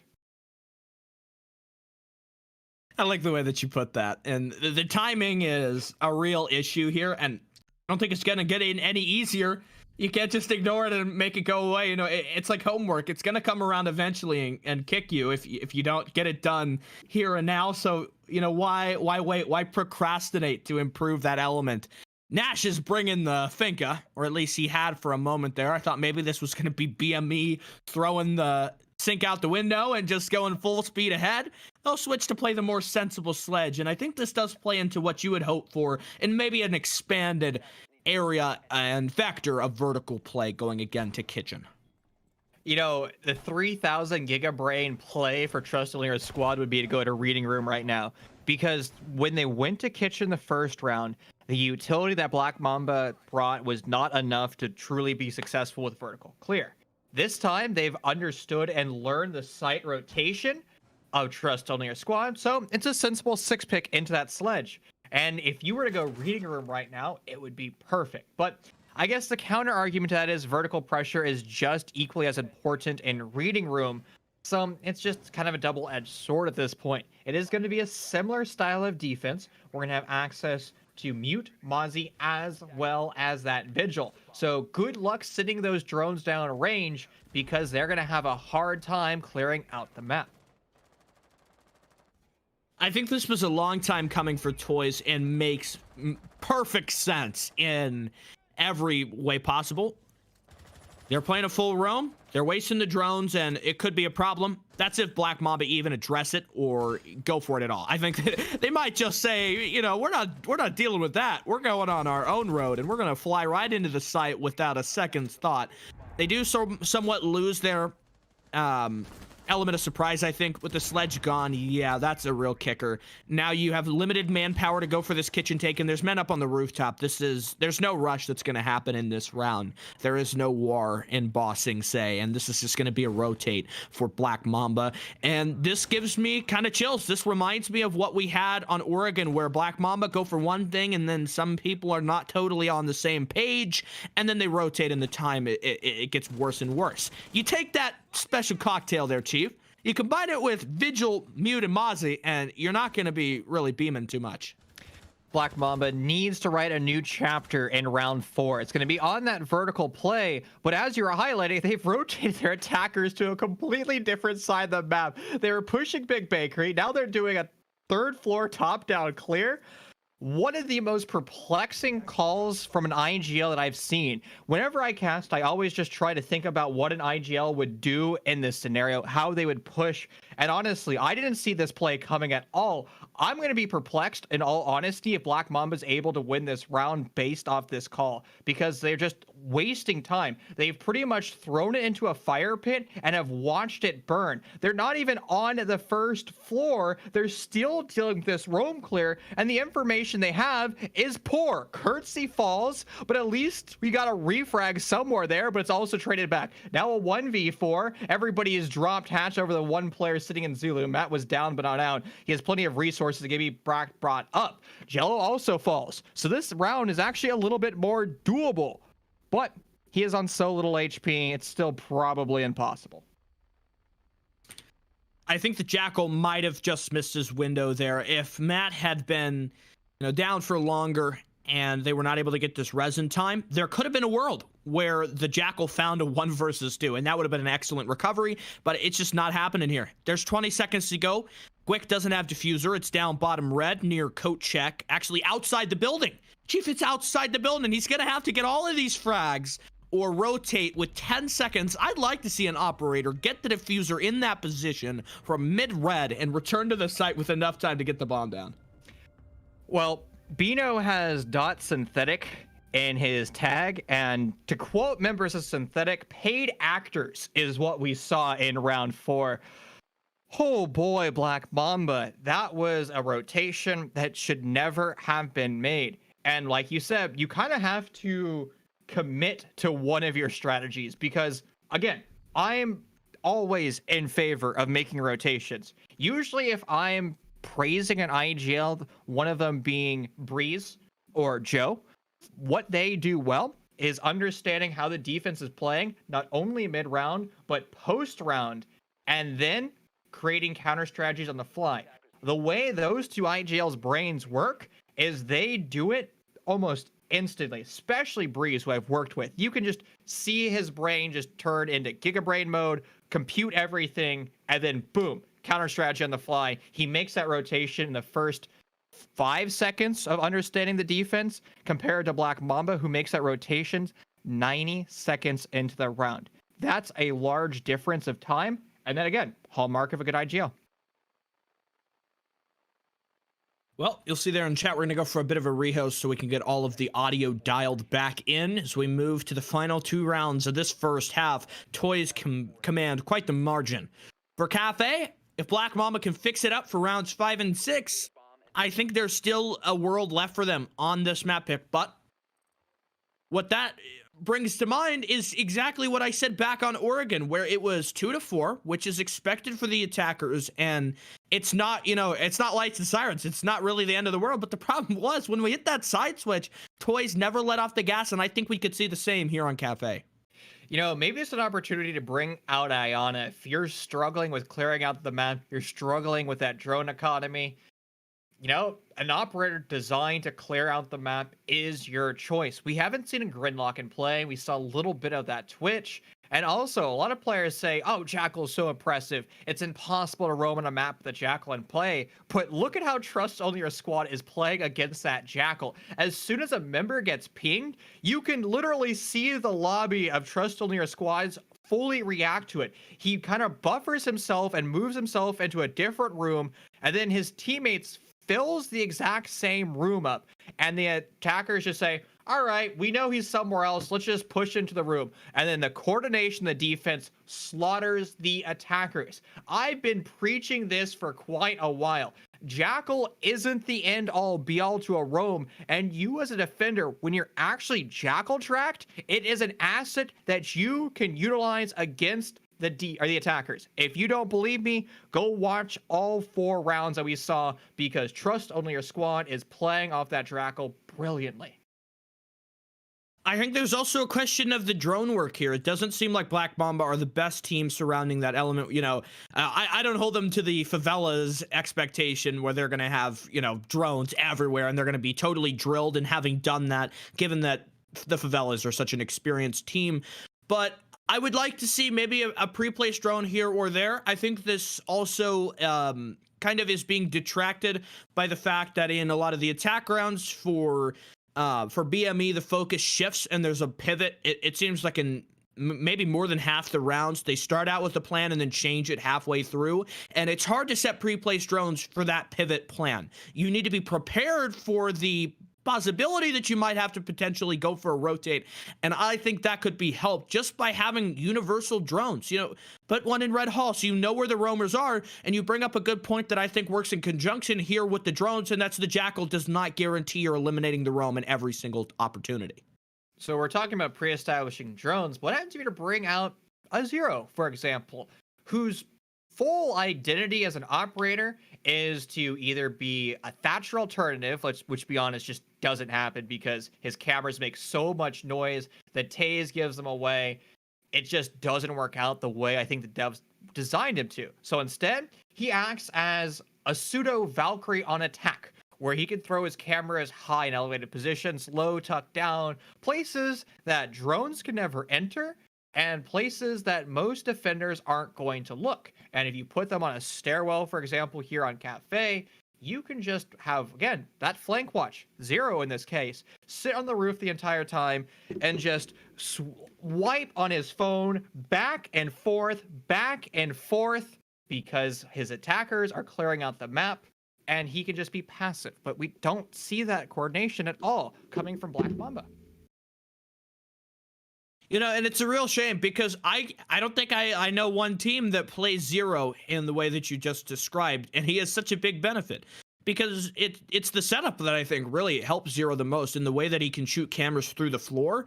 Maybe you get lucky with the hatch open and you can actually use that camera to traverse 2 full floors. The time that the shaves off there compared to having a drone rotate down, risk being shot by a defender that's playing that specifically, being caught by a Mozzie pest or denied by a drone or a mute jammer. I mean, those are just 3 things that you just don't have to deal with. And I think Zero could be a serious contender for an intel operator when the meta shifts enough to allow that level of flexibility. And a point that I brought up earlier that I think can fit in here is the fact that Black Mamba have that flexibility in their operator picks. They don't just stick to what you would normally expect. They're bringing ops, sometimes just for comfortability, sometimes it's for maybe, I think you could describe crutch with Blackbeard, but Zero, I think, could work for them. Remember, also, Gridlock and Nomad, they're set and forget. And T3, T4, they love that type of utility because they don't want to be sitting on cams, in all honesty. It requires a different level of synergization, and it's the opportunity cost of Zero. And most teams are going to value the asset of a Gridlock or a Nomad air jab just a little bit more. That's kind of the sad truth of Siege. And honestly, I'm going to anger some people with what I'm about to say, but rosters at every level of play, T1 all the way down to T1 million, the bottom rung of competitive, they aren't adapting, analyzing, and creating new strategies enough. And if you want the real world example of that, it is going to be Theme Park. The reason why Theme Park is being booted out of the competitive pool is because rosters are not willing to put the time and dedication into actually mastering the map. Yeah, I mean, I was pretty annoyed to see that Theme Park had been removed because there's sort of that extra level of ceiling that's not being utilized on the map, and teams have not, it's not like Clubhouse or Oregon where you're just like, this is how the round is going to play out. There's other options. It's very linear sometimes, but that's for the attackers to use and work on. It's not just an eventuality that's going to happen every single time. And I'm glad at least that something is changing, that we're not just having the map be stale for so long. It seems like, Ubisoft has kind of gotten over the hill of knowing how to make a more competitive map and being, flexible enough to say, let's take a risk. Let's put a map in. It's never going to be perfect. And especially since utility consumption simulator has gone away, watching the, I guess, technically not the NAL, but the grand finals of the North American League, watching them play Theme was a night and day difference. It was almost like watching a coastline on a big map. It was incredible to see happen. It was fun to watch as just a viewer perspective. And I was really eager to see what the future of theme park is, how it's going to be evolving. And honestly, if we're going to be removing maps, let's remove maps that have never been reworked, that have never been touched, and most importantly, the oldest maps in the competitive pool. That is going to be technically Coastline is the only map that hasn't been reworked in some aspects. Because Consulate, people say, oh, it has never been reworked. A new bomb site was added and lines of sights were changed on the map. Small changes, but still enough to be drastic, because after all, Split, that quaternary bomb site has become one of the most played bomb sites because Upside Down Rappel's simulator of CEO is just unenjoyable to play. Definitely see where you're coming from there. Apologies for a bit of an extended break. We're back in the lobby and moving next into round number 5. For those of you who don't know where we're at in terms of the series, well, we've got all the assets to show you just exactly that. Earlier, we had Oregon, which was a fast win for Toys on their map pick, and I think to be expected, the result that we had play out there. Cafe, Black Mamba's pick, this is the more uncertain territory, where being the Black Mamba are the underdog, they have a bit of an extra leg in the way that they can play this map and they can be prepared for it more. That's the big decider when you look at the underdog factor. You get to play the map, you get to pick where you're going to go, and you have options. You get to, maybe do extra preparation. You see all the people that say Black Mamba might not win this, it's going to be a victory, Toys are going to move forward, and you say, no, let's do something about that. Yeah, you have to be the trendsetter. You have to be active and around. And the most common insult in Rainbow Six Siege is nice SSD. It seems like some of these players might be wise to invest their prize money into that coveted SSD. Anyways, Reading Room is going to be our bomb site. Turmoil was here the last time, and maybe Trust Only Your Squad is going to change things up. Maybe not be so boneheaded with their defense and just fly around the map and try to nuke the attackers, because instead the nukes that they were carrying, well, blew up in their face, and they were the ones that had egg all over on them. But also, maybe Black Mamba is going to double down on their success and say, hey, look at all this offsite pressure that Trust Only Your Squad is setting up upstairs. All the reinforcements, ADSs, and deployable shields are being placed on that topmost floor. We can, well, learn from the success of ANZ and APAC and Latin America and say, Heldor, that's going to be our date tonight, and we're going to go for the rush. Here's the beginning of the trendsetter. Nash, he's obliterated, and we don't even know where. He just peeked the window. Jello just opened it. He said, this is how we're going to start off round number 5. It's a brazen play to go for in such a transitory moment. But Toys win it, and that's the risk versus the reward.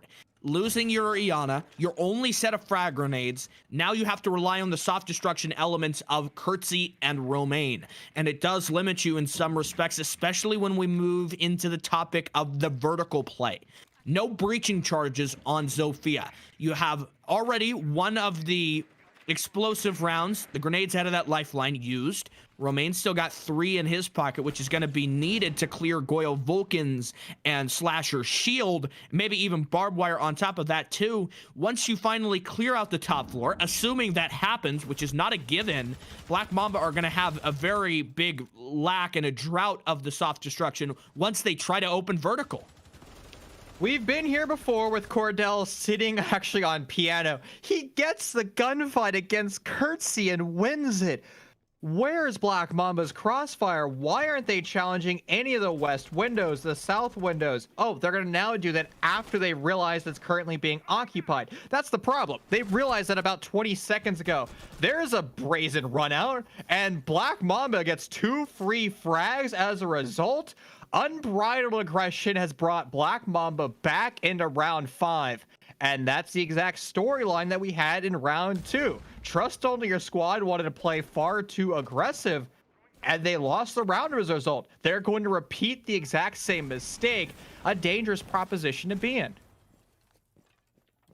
Here goes Jello trying to race back, but caught off in the crossfire as it seemed like it wasn't fully communicated that he had taken control of Cocktail. Matt Bonger will still fight this one back, skirmishing off the player above the hatch. A 2 versus 2 as the diffuser needs recovering. 40 seconds to formulate the final plan. Will it be a dining or reading side take? With the vertical pressure being mostly developed by the reading side, my thoughts is probably going to be something like a pillar drop. It's not going to be given away for free, and toys are in smart positions. Matt Bonger is lurking near pillar. If this develops into an A take, he can rotate to come in from mining and can try to cut that off and deny the plan. Slasher's in a risky spot, but he drops the hatch and doesn't check the close corner. The Twitch is going for a 2, but nothing is gonna beat the SMG-11. Toys will race forward to their 4th defensive round win. There's a reason why I always spawn boat docks in this map, because I've been spawn peeked enough to realize that any of those west windows are certain death, and you can drop all the question marks you want and all chat, but it's not going to change the fact that the defenders can set up bullet holes that you as an attacker will never be able to see. So you can either take the risk of spotting in that direction, or you can go somewhere else. Drone out the map. You have more than an option other than just YOLOing it out of spawn. And even Iana, if you're terrified that you're going to be spawn peeked, send a clone down range. Have a clone be spawn peeked, and then you realize, hey, I'm not going to be peeking that window right now. Oversights, but nonetheless, we have to go back to toys. They also made mistakes. They were so aggressive during that round, and sure, Cordell found success playing over by the piano, but the problem with that position is there's no hope of rotating safely out of that position. And also, Bino flying out of the hell door. Did he expect not to get claymored? I can't tell you. I mean, you have to have a certain level of expectation in what's going to go down given that scenario. And I don't totally agree with the risky plays that we see sometimes being brought by toys. And I think you share that same disagreement. Sometimes it works great. Sometimes it's a spawn kill that gives toys a leg up. Other times it's too important of a position to concede that. And I think toys could work better if they had gotten the timing down and changed the position to maybe say after a minute in, if we've got the man advantage, let's not give that away. Oh, good old Mr. Mountain himself. The Monty is going to be in this lobby. Fortunately, he's going to be bringing out those smoke grenades instead of that pocket hard breach charge. It's going to allow you a lot of flexibility. When you go for this site, execute. Now, assuming that you do burn ADSs or utilize that Twitch drone next year, move those ADSs, because the way Trust on Your Squad is going to play this bomb site, they're going to give up the west side of the map. They're going to say, sure, you can have all that real estate. We're going to end up denying it with our utility. Whether or not it's a smoke grenade, whether or not it's going to be those echo charges, you have that flexibility. Curtsy has been the opening death frequently for Black Mamba, but the clutch operator Slasher is going to fall as well as those toxic babes. So good on Curtsy to deliver that punishment. You can see Nash here with this move. He's preparing for the possibility of a nitro. What a long angle. Twitch loses it out, and Bino finds a 4-4 situation. The man still no remain. He drops near red, and again, they'll have to stare down Cordell, who plays so expertly on this ticket booth position, denying any control being taken by red. He'll go for the swing and the pre-fire with the red marks, but it's a Monty, fully shielded up, extended to push him back, and the Monty is actually being very helpful here because Cordell is such a monster when we see him play near red. Now, just by the sheer position that the Monty is holding and the answer that this says, they're gonna fall back. Bino, he just flies out the window, eliminating Freezy. Toys might be shaping up to put themselves at a 5-1 half, and Curtsy can't connect the shots to eliminate the mining player. Nash, he equips the handgun and eliminates Cordell. Shots still go back as neither defender nor attacker can win out in this battle for control of mining. 45 seconds still to mark the end of this round, and the plan has to come forward. Diffuser needs to be recovered, but it's in, where is it? Is it out on the balcony? Are we going to see another situation like the kitchen round where they can't even recover it because it's just not going to happen? The Monty's going to go for a wide swing, trying to push in and take this control, but it's the stun lock that pushes the Monty back, and now Curtsy has to go for a sneak play, but it seems like Toys, they're fully dialed into this. Sophia, 1 versus 3, the Jaeger turns around. Curtsy for a double kill, but not the second, as the Alda, 81 bullets in all, tear him apart. Toys on their opponent's map pick, 5 defensive wins. An incredible showing by Trust Only Your Squad. And let's be honest there, Black Mamba, if you bring out a Monty, the golden rule, the one thing that you never do is have Monty solo push without help. And if you want to learn why, the Encyclopedia of Rainbow Six Siege will cite round 6 and the solo play of Monty losing that gunfight against the Echo, especially now that Monty has been nerfed or reworked, however you want to look at it. Now when you melee his shield flies an incredible distance, and well, you saw Echo just punish him as a result. And sure, you can make the argument that the IGL called the rotation up white to establish a 9-degree crossfire and break down the pressure over by bar back storage. The problem is, you're not really establishing a true crossfire. Sure, you're establishing pressure, and Monty is going to be a threat, but the only time Monty's a true threat is when he unsheaths himself, dropping that shield down. It makes a large cha-ching sound as he drops his shield, and it's a long draw time to pull up that pistol. I believe it's close to a half second to get that pistol pulled up in ADS, and honestly, that is just impossible. On, and we see a heart being drawn by Curtsy. That's so unfortunate because he drops us a heart, but I have to bring up a point to the displeasure of Black Mamba in that they were not able to get a plant down. No plants in the first half, which was the exact same on Oregon. Their first half, they just couldn't get their way into sight confidently. And a lot of times, Chief, it feels like there's one player maybe that reaches the site at the very tail of the round, but it doesn't do anything. It's just what has to happen in Siege. You have to get to the bomb site eventually. And so Toys, or rather Black Mamba Esports, they reach that goal, but it doesn't give them anything. And now I'm watching to see if Toys are going to do the same thing that they did on Oregon. They're going to storm into the second split after a strong defensive performance and close it out with confident attacks. The bullet hole on white, the most common way of dealing with Pixel, at least in high level play, because most rosters are, let's be honest, shoot that entirely. Oh no, there's only 2 members of Black Mamba left. They fall. We haven't even hit 60 seconds left in this round, and it's now on Freezy the Bandit and on the smoke. What happened to their strategy? You were highlighting a swift execute. Man, you couldn't have been more accurate with it. The Pixel shield's gonna fall. This is gonna prompt Freezy to get extremely aggressive. The SMG 11 tries to find 1, but the MP7 already beat him to that. Now a 1v4, and look at the asset of time. There's so much. There's no way Smoke finds himself safe, losing HP, being shot from all 360 degrees, and loses life. Jello will be credited with that kill. There's just nowhere that Gwit could go. There was no route to fall back from, no safe harbor for him to retreat to, and he just suffered to Toys, who had overwhelming pressure. A 4-to-1 advantage is not one you're likely to fight against, especially with the smoke and only the SMG 11 as your ranged weapon. Toys, this is nearly the same situation, the same direction we were taking on Oregon, but the problem is here and now. This is Black Mamba's map pick. There's no future of a map and a fallback net for BME to go to should they not be able to recover this, which would have to be 5 flawless rounds, a flawless half, really, aside from that first defeat in a row, and I do not think they are capable of it. It's a sad thing to say.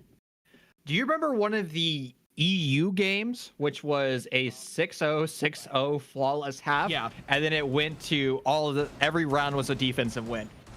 Maybe that's going to be our storyline today, where it's going to be a 5-1, 5-1, and we still have access to unlimited overtime.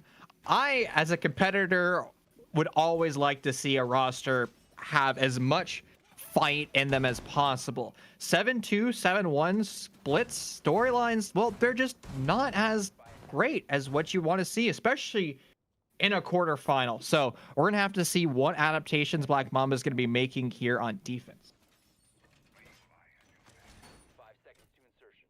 They're going to have to come out really hot out of the gate with the adaptation if they want to beat him now. This looks like trust only your squad going to go for a back take. Nash is, I think this is probably the sign that they've given up. He's ACS 12. He's spawn peeking through the door. And Toys, there's nobody even over there. Yeah, this is a back take through and through. The wall's open. Garage, the avenue created. The hard breach is there. This is going to be a little bit more difficult if you opt to go for the Buck to get that wall open, especially, or the Buck, the Maverick, because you don't have Thatcher on the board. Romaine gets the opener, which is a sharp difference to what happened in the first round. And Nash, he gets him with the ACS 12. Would you believe it, Chief? You hate the ACS 12, Mr. Sticula? That gun is gnarly. That thing hits like a truck if you actually hit your shots, which, let's be real, is pretty much impossible to do. And it's also a fun gun at the end of the day. Well, that man advantage that Black Mamba trying so hard to achieve is going to fall by 1. And what is up with Smokes being the first casualties in map 2? Well, the Smoke is now off the board. All of his utility was lost, but he did his damage earlier, finding and getting credited with the kill with the SMG-11. Courtesy over by Whiskey Bar, forced to stand his ground, taking those gunfights. There are 2 attackers from Trust Only Your squad down by his gun barrel, but he has yet to be able to capitalize on these kills. Still sitting bullets down range in the flank from the Vigil down the brown stairs. Ill-advised. He ends up losing a lot of his HP, but Matt will also fall in that process. Now it's the clutch effort, and this is looking like Black Mamba finally shaping up and around. The ARG 3 from way down long. Freezy gets him to secure the headshot, and Black Mamba finally win a round since round number 2. That was the last time we saw them come out on top, and so they'll keep themselves here for one more step, but at any moment, Toys could just eliminate it. And there's so little opportunities here, but they move one step closer. And that's how you secure the Cinderella effort, taking round by round and working your way to the conclusion. We could see overtime, 4 rounds. It's not insane. It's certainly better than 6 in a row. And this might be the potential after all, but I just have a hard time believing it. Well, I don't know if this analogy is going to be good anymore since the roster just blew up, but what made Pride so successful was the fact that they built the roster based on vibes, where their whole idea was to have a good time, enjoy playing Siege in a competitive aspect. And to their credit, it worked out very well for quite a while. I mean, they're the runner-up in Storm Competitive Series doing a strategy like that. You know, you could say that they didn't have the most, competitive-minded players, but since they were having fun playing the game, they just did everything that worked out for them. So maybe Black Mamba needs to enter in that same type of flow state where they say, you know what, we have nothing to lose because we're on match point. So if we win like we're losing, we are going to certainly lose. So let's play just to play the series, and let's have fun doing so. And clearly, in round 8, that mentality worked for them. So continue to do so. We're going to see the ACS 12 back in play. He's going to be going for a spawn peek, and you know what? You get the YOLO thumbs up from Chief this time. He gets on. No, don't get off the angle. You would have got a kill, Nash. Oh. He did not stick the play, but Freezy still gets an aggressive opener onto Slash. I'm frankly surprised. Toys have started to kind of play this a little bit more lax, and I think they need to tighten it up and maybe pull some of that slack a little bit more taut. Nash is roaming Maestro, as we always expect, with 1 Evil Eye in pocket and 2 barbed wire as well, so he's really got the setup going well for him. Cordell playing the White Hall window repel, taking a bit of damage. Toys again struggle. They need to get this diffuser down, because Black Mamba had this problem a few times where they would just die with the diffuser in one certain spot and then never go to pick it back up. Bino won't make that same mistake. It looked like he tried to backpedal in the diffuser but was not able to quite get it. There we go. He's got it in there now. And Cordell gets Romaine. Cordell plays around Cigar Lounge just so expertly. Quick. Isolated over here in Cigar by himself in a tight corner. He's gonna have to stand his ground, and there's very likelihood that he doesn't rotate safely. But since no drones for Trust Only Your Squad worked their way through Piano, he has a free rotation back to safety. Now deeper into Pixel he goes on the white corridor side of the map. Cordell is gonna have a safety flash down range just to confirm that there is no members of Black Mamba lurking in that position. Honestly, the Jack-in-a-Box back and forth might not pan out, and it won't.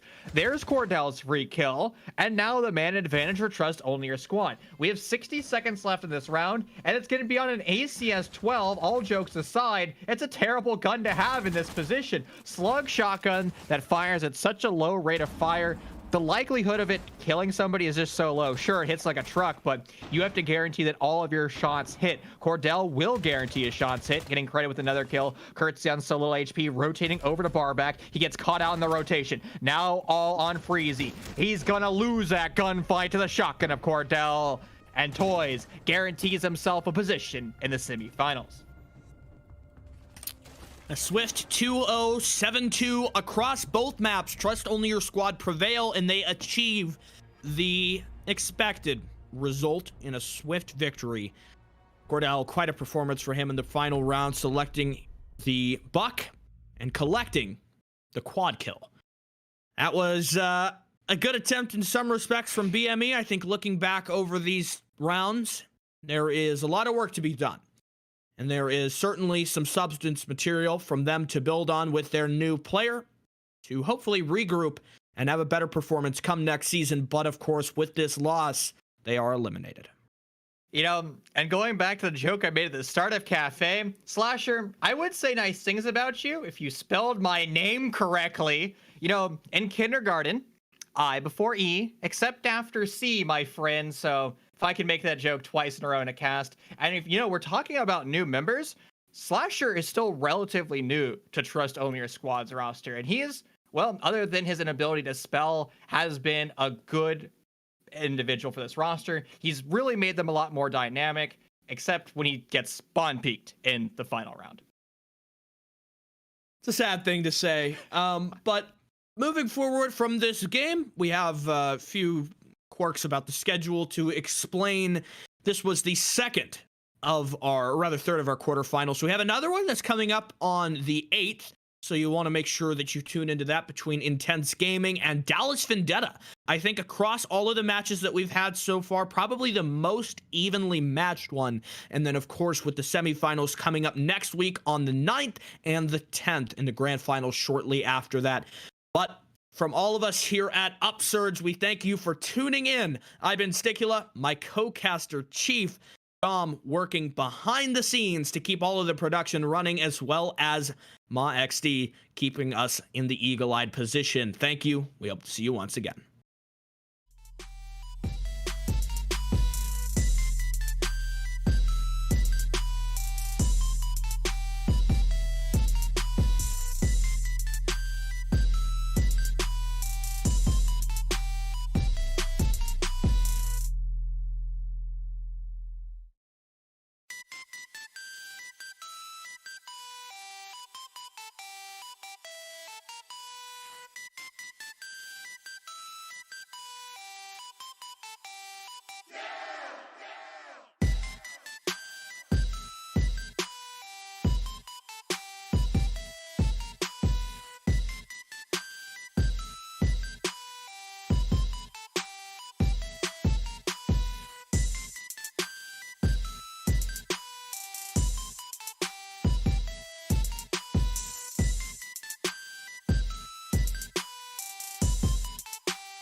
And what's going on, everybody? It's more Ravish back at it. It was Ravish back at the event joined here today by J-Dog for the first time for some more UPL Valorant. I don't know about y'all, but I am absolutely excited for a fantastic match yet again going on today. So which is Iowa State versus Kuma Valorant. But before all that, let's go catch up with you, J-Dog. How you doing, man? You good, bro? I'm doing good. I'm doing good. Excited to be here. Ready for some ravishing gameplay. We're coming into week one of playoffs. What do you think about these two teams? I think they're okay as of right now because as it currently stands with the standings of UPL Valorant, they are pretty much middle of the pack teams for both of them.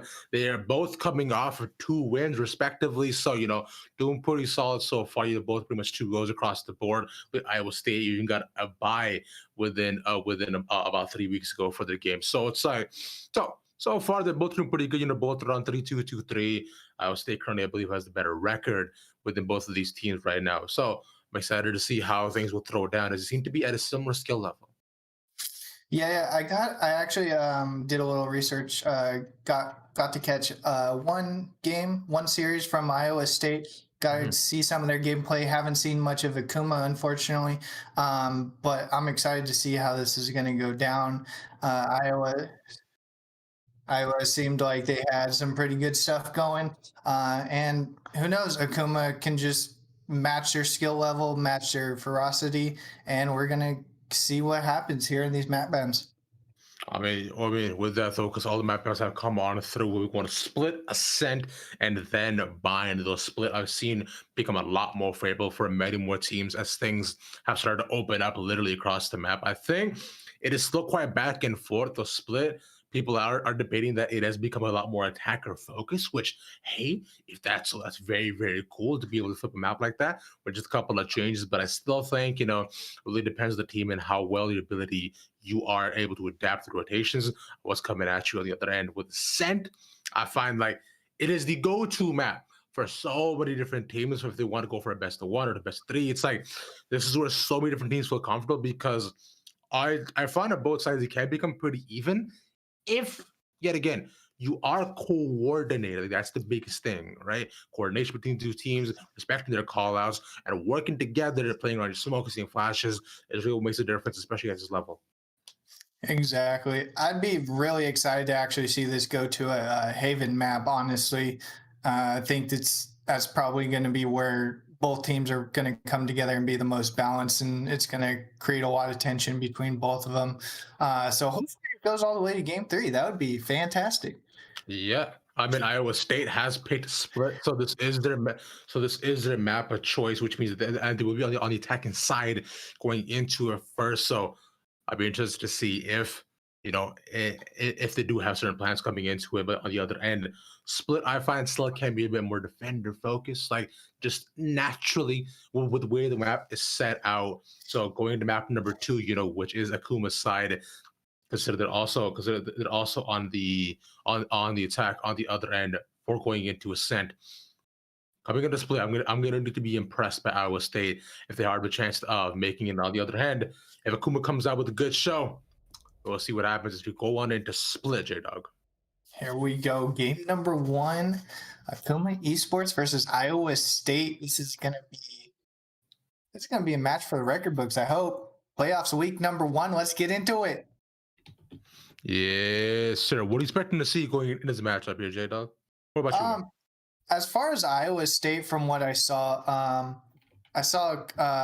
they had 2 entry fraggers most of the time, 1 smoke support kind of character, and they seem to handle a lot on the Sage and play off her walls when it came to plant time. So I'm really excited to see how that's going to go down on split. But who knows? They could just shake it up in completely different comp to respond to Akuma. See what the comps are though within.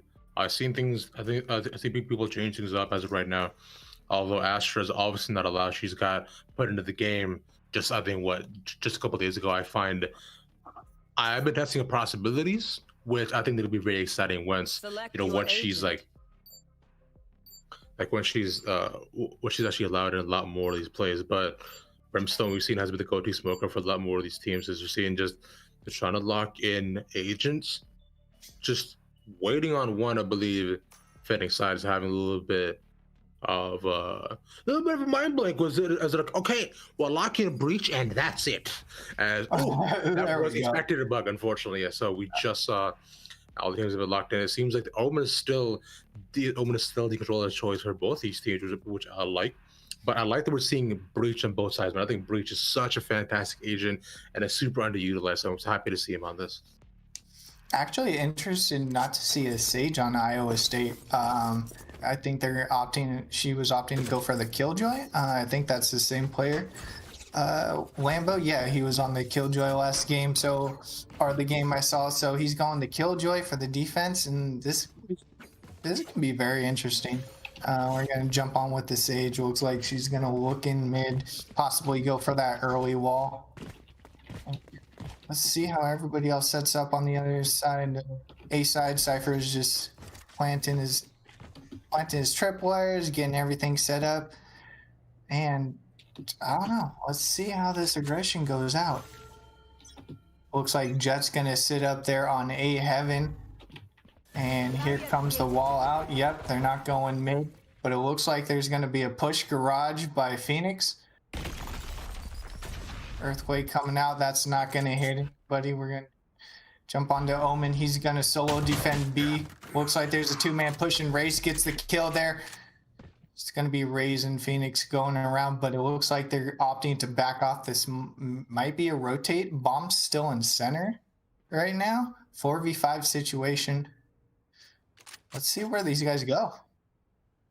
I was just kind of the classic setup that you saw, for the push not mid, but then with them being balled off, they had to go and put a push on back, not going back down to the spawn. They're trying to move to garage likely, but like it seems the breach likely has a number to go fast. Someone concuss one as well, so still just kind of stuck here. They're not able to clear the site. Finally, the smoke goes down on heaven to make sure that they cannot be sight. Side is open for them because no one's really playing there. Nice volley. There goes the plant. Yeah. Plant goes down. Everybody's going heaven. Cypher's coming from the backside. This is going to be interesting. Let's see when that molly goes out. The smoke's still there, but Cypher's still pushing in. 5 people still on the side for Iowa. Going to be a defense. And here this is coming in. 1 goes down. 2 goes down. Taz gets those shots off with the help of Cypher. Can they get the defuse in time? Blind goes out. Hassel gets the last kill. Attackers, Iowa take that in a 1-0. Just all start for both of these teams. You saw that, Iowa makes the right call to be able to make sure that they are the ones to come in and attack as 5, consider they have the man advantage as well up against Akuma too. And Akuma was a bit indecisive as to what they wanted to do, because of how they wanted to push. Although they all moved to the garage, the site was there though, but Iowa State just had a better plan when they came to attack the site. And although some trains do go their way, it's just they just did not really were not able to hold their angles super well, and we'll see not going into the next round. I kind of like how they did the garage delay there. That was kind of a throw off, I believe, for Akuma. They weren't expecting them to go all the way back to B, but it looks like it's going to be another 2-man B push. That grenade's going to hit Sage. I believe the Sage is going to go for the heal. They're Omen and Sage just going to sit there on the smoke. But is Raze going to push through that? Probably not. We see another 3-man going on in mid. Looks like they're going to rotate to sewers. That's gonna be a full A rotation. It looks like Ray's already on the backside, but who's gonna be there? The breach is gonna be there for the defense, but he's gonna get picked off from the sewers, and that's gonna be a full A push. They're going with a full rotation. Omen's still sitting in mid while Cypher's coming to the backside of A heaven, and it looks like this might be a plant. Yeah, so actually go down though, consider the site is there, although so the only takedown already 174 is not there, but it's bug. Well, guess what? With the majority of the good chicken though, but still with 44 on both sides, we see one a couple of low health bar as well on the side of Akuma too. The smoke it out can does it's only with a classic as well. Both side is there. They're winning out. This trade was just still nonetheless. Kuma pulling up is really strong. Sort of street from his bug goes in. Just went back, goes to one other side, but able to take them out nonetheless. Well, The Spectre spray. Yeah. The Spectre spray and the 3-piece from the Jet gonna put Akuma on the board in the 1-1. Here we go. The series has started. All right, here we go. Game number 3 might be the same setup as I like how reserved Iowa's being right now with they're pushing just enough to kind of bait everything out, but they're also ready for the rotation. So they're not going on an all-in situation just yet, which is honestly I think throwing Akuma off at this point, but we can probably see them in that pretty soon. I think they're already getting used to it. Ray's already poking into the garage right now. See another 3-man push in mid. Judd is backing off in the vents, but Sage is right there with her wall, ready to pick anybody off. Let's see if Phoenix gets picked off here or if he can take something. Getting ready for that flash, but Jet's right there.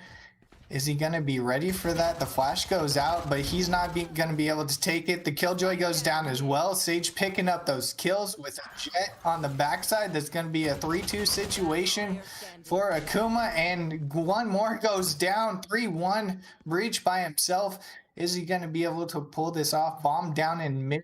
He's going to have to either contest this or just save, get a couple of exit frags. Not sure if he really actually wants to go for this. Omen just sitting there. Sage already setting up. Is he going to be able to? Oh, he gets one. Is he going to be able to get second? No, he's not. He's going to be taken out by this Sage. That's going to be a 2-piece for Kendra. Kendo. Unfortunate. 2-1 favor of the sports. We saw stuff coming off the side of Akuma. The way they were able to hold it down. Because on the side, it was a bit scrappy this round as well. But I like the shots coming out from them. They're able to get more advantageous trades as things go on. With really strong defense. And I said it before as well when the pre-round. Is that Iowa State is come up with a really strong offense. Considering this is their map pick. Be able to at least pull up and rack up a lot more points on the board if they are to take this one over. But so far, Kuma seems to have the main control. That's a Breach not sure. That's Hasselhawk. Smoke going down in garage, and trip wire's also there. I think the Phoenix is gonna trip it as well, but he's gonna run that back. But the Cypher Smokes is there. He's just holding them off very slowly. It's again another 3-man push mid. They're just trying to get the information, see where they can go. And it looks like Raze and Phoenix are already on the rotation. Skimmy sitting here looking mid. Hoping the bomb doesn't go down yet again. Phoenix on the garage side gets that pick off of Cypher. That's huge. That's going to be a big play right there. Instantly smoked off by Omen. And they're still just playing nice and reserved. They're not pushing anything too hard. They're gathering information. They're just playing nice and methodical. Ray's going through events right now. Sage almost gets the peek off of Phoenix, but this looks like it's going to be a rotation. But is anybody going to be caught off guard? And that's going to be 1. That's going to be 2. And Fear gets a 2-piece right there. But is that going to be the plant? No, the plant gets denied. Omen's going to be the only one left. He gets 1, but can't get the other. 3-piece by Jarosa. Going into round number 5. 3-1 in favor of Akuma Esports. Looking very good. Getting very adaptive to Iowa's seemingly methodical and slow play. Let's see if they have to change that up. I mean, they definitely do. With the way things are looking right now. I mean, it is definitely generally quite rough for them so far, considering they haven't been able to make any headway.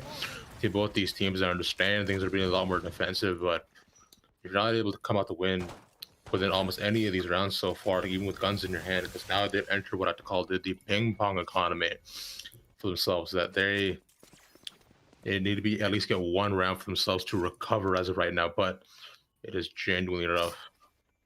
I would actually be really interested if they do the slow methodical method for a few more rounds and just start going all in for the next couple rounds until half. Raze is already in the backside of Vents right now, pushing pretty aggressively. Sage trying to get the peak against 4. She's going to be flashed and forced to back away. This is going to be a push into B Heaven. Sage is going to be forced back. Oh, that nade. They're all there. She's not going to be able to take it, but they don't. I don't know if they know. Jess in the corner here with an op. She gets 1. Is she going to be able to get a second? 2. Jets repositioning. Here comes a frenzy and a 3-4 piece by Baga on that map, or on that round. Very nice plays. Akuma getting very comfortable in their rotations and their positioning. Yeah, we saw stuff, but then so far they're putting up an absolutely monstrous defense with the way they're looking. So I'm really excited to see what more they're able to bring out, because it's 4-1 right now across the board for themselves. Now, although right now for Iowa State, they've picked up a couple of rifles in hand. Let's see what they can do to change up the strat. As look to push in on A as a 5 stack, though. No real lurkers for them either. There are two on site for Akuma as well, but let's see how they attack this. Oh, here we go. Here comes the all-in going into A. As we were calling it, the Omen in the backside with the bomb. That's going to be one by Taz. Flash coming out. That's going to be 2 people flash, but Taz isn't going to be able to get those. Skimmy gets a 2-piece there. This is going to be an easy plan by Omen. 3 people up in heaven. 3v4 situation. Raze goes down and screams. Skimmy looking for information. Bomb still planted. Smoking off that area. Oh, and Killjoy lockdown gets destroyed. That would have been huge for them for the recovery. 3v2 situation in favor of Iowa is Jerosa. Ooh, very nice kill through the smoke. What a headshot, but is he going to be able to get the one on site? Skimmy with the 3-piece, and Brim gets that kill. Attacker's going to take that round. Iowa going up 2. And this is just got a lot more interesting. A lot more interesting. That's what happens, I guess, when you rush a site all out.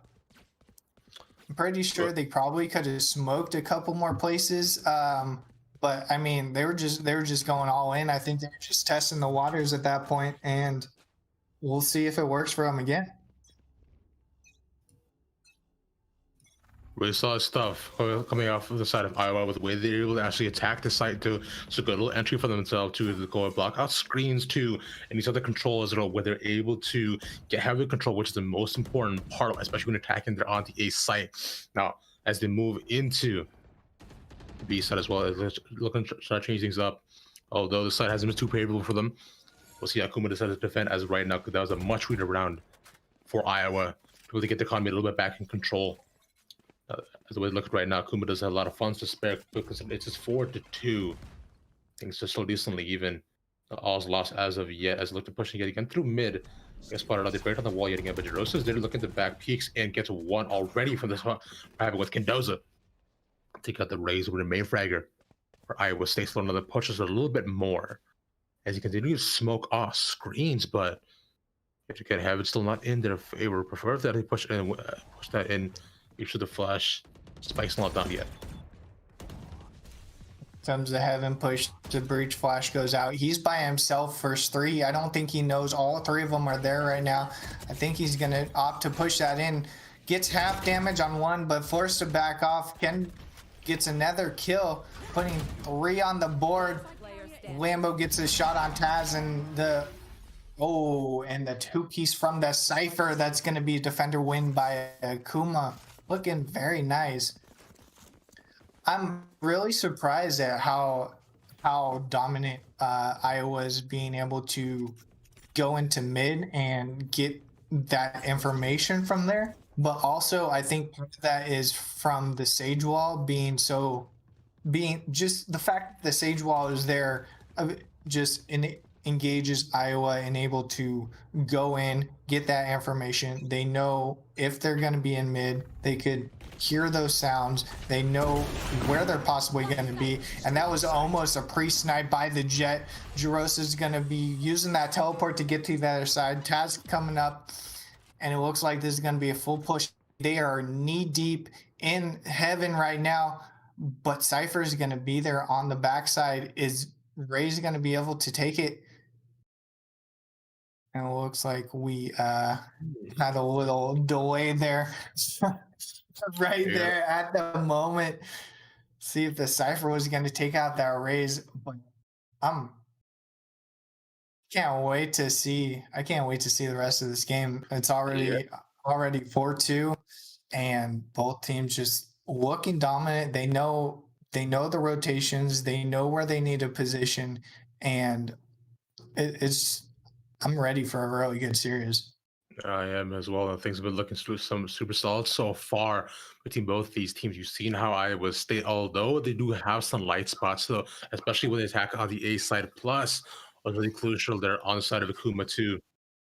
Was on the side of Akuma too, where things look kind of back and forth though, but for just about 2 rounds though, but that pre-shot op not getting the first pick does allow Iowa State to just go running full force, and we'll see as rotations come in, as the stream does come back.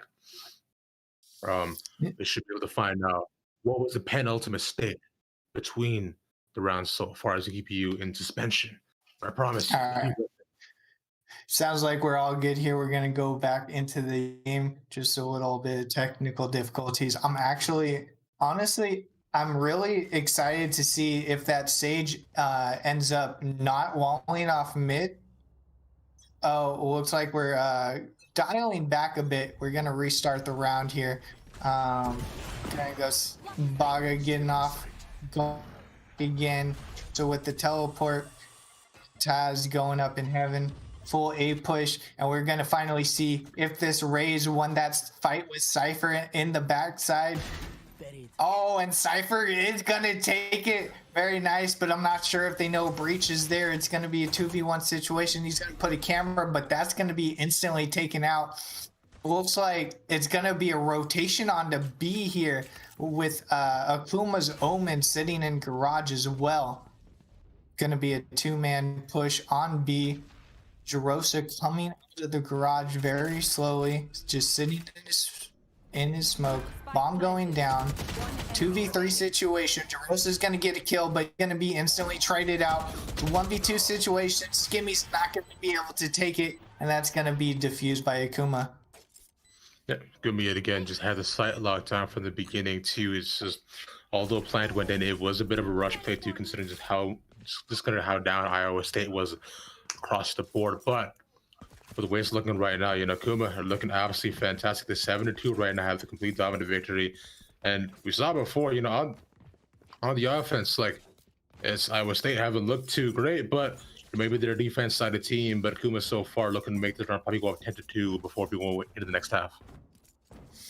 Looking very dominant right now. Akuma just might be able to take this, but there's always another half. There's always the offense-defense switch. Who knows what plans they have? Who knows what they're ready to do? The snipe coming out of Baga, that's going to take Phoenix out of his ultimate. And Fear is going to go straight in with a rocket. He's not going to get any kills, and he's going to be taken off the backside with Baga Flash. He's going to get flashed again by the Omen. 1 down, 4v3 situation in favor of Akuma Esports. And it looks like they might go for another full rotate here. 1, 2 by Kendo right there. Can you get the third? Oh, there it is. Kendo in this spot, just waiting for the rotation there in sewers. He is ready. Making Akuma looking very dominant. 13-6 on the Sage right now. Kendo is just having the game of his life. Have you heard of the Battle Sage? Really solid stuff so far coming out from Kendo. With the way he's able to control that super position too. He read the rotation coming out from ISU so cleanly started in ISU, this Iowa State. where they've done this fairly often too, where they're falling into these same patterns over and over again. I'm trying to go in on to A, if not working out, and they saw that as they moved off site, they really went back into sewers, and Kendo was ready, waiting for them, landing in that triple. But from the beginning, though, it looks like For's able to get one. Coming up again from ropes, but already 2 down on Akuma. This could be it. I was slowly going in. Oh, that's a 1-2. Chick is gonna get that kill. Is he gonna get the flash too? Baggins is just sitting there waiting for the op kill. Is he gonna be able to get it? Cypher in the backside by screens. Jet gets taken out. 1v4 situation. Here we go. This is what we need.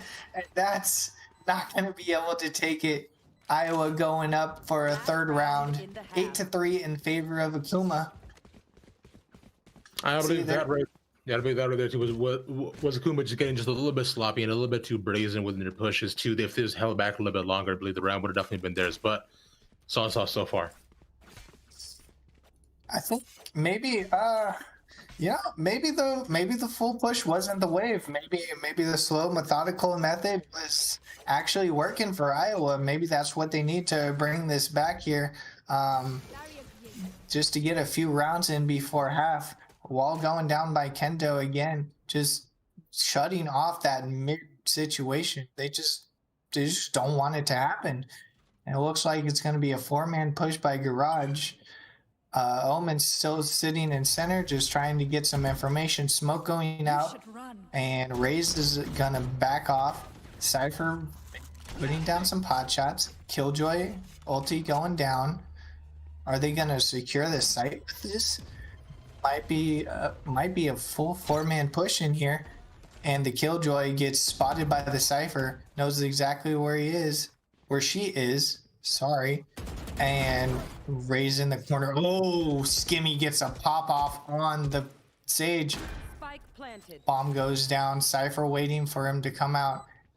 Breach is just gonna sit there. He's just gonna sit there. And Cypher's gonna be mollied off. I think Breach is just sitting there waiting for a flash. Taz going into heaven, seeing if he could get an angle. Raze just sitting in the backside of B, just wait for somebody to come through. Smoke's going out. There goes the flash, but Cypher's going to be there. Tries to put down the ultimate, but Raze is going to be right there. Flash going out by Thomas. Bogg putting down the smoke. Can they convert this? Fear gets 1. He gets 2. Can he get a third? Ulti coming out, and there it is. Akuma. Oh. Iowa taking that. Oh my god, I'm getting my teams mixed up already. Very nice ulti coming out of Raze. That's going to be a 4 for him. 11-11 for the Raze on the Iowa side. Looking very dominant right now. Very strong stuff so far for the side of Akuma, though, with the Raze holding down that site. Those really clean shots from Iowa. Then yet again, as you go in the next half, they're going to 8-4. This isn't too bad for Iowa either. So I think that going into this right now is if they can put up a strong defense, just really catch up. I think what it comes down to so far is definitely going to be those pistols to be able to make a lot more of that momentum. So far, it seemed pretty clean. As Akuma's looking to try to attack down B, they could probably try to send one mid to possibly take a little bit of control so far, but they get smoked off as it going on to heaven. Bags already get one to them as heaven is there to smoke off the other entry, as well as moving on to site. On the offense here, let's see how it works out for him. Omen sitting there looking at heaven, expecting Baga to go through. He has 1 health right now, not going to be able to do much. Chick is going to be right there, able to pick up the kill. Fear trying to hold down this Garage by himself, and it looks like it's going to be a 3-man rotate through the spawn here all the way over to A. Omen's going to smoke off mid, make sure his rotate's going to be fine, and it's going to be a reset, it looks like, from Akuma on the A side. Let's see how they take this over. Phoenix getting ready already on the backside of the projector.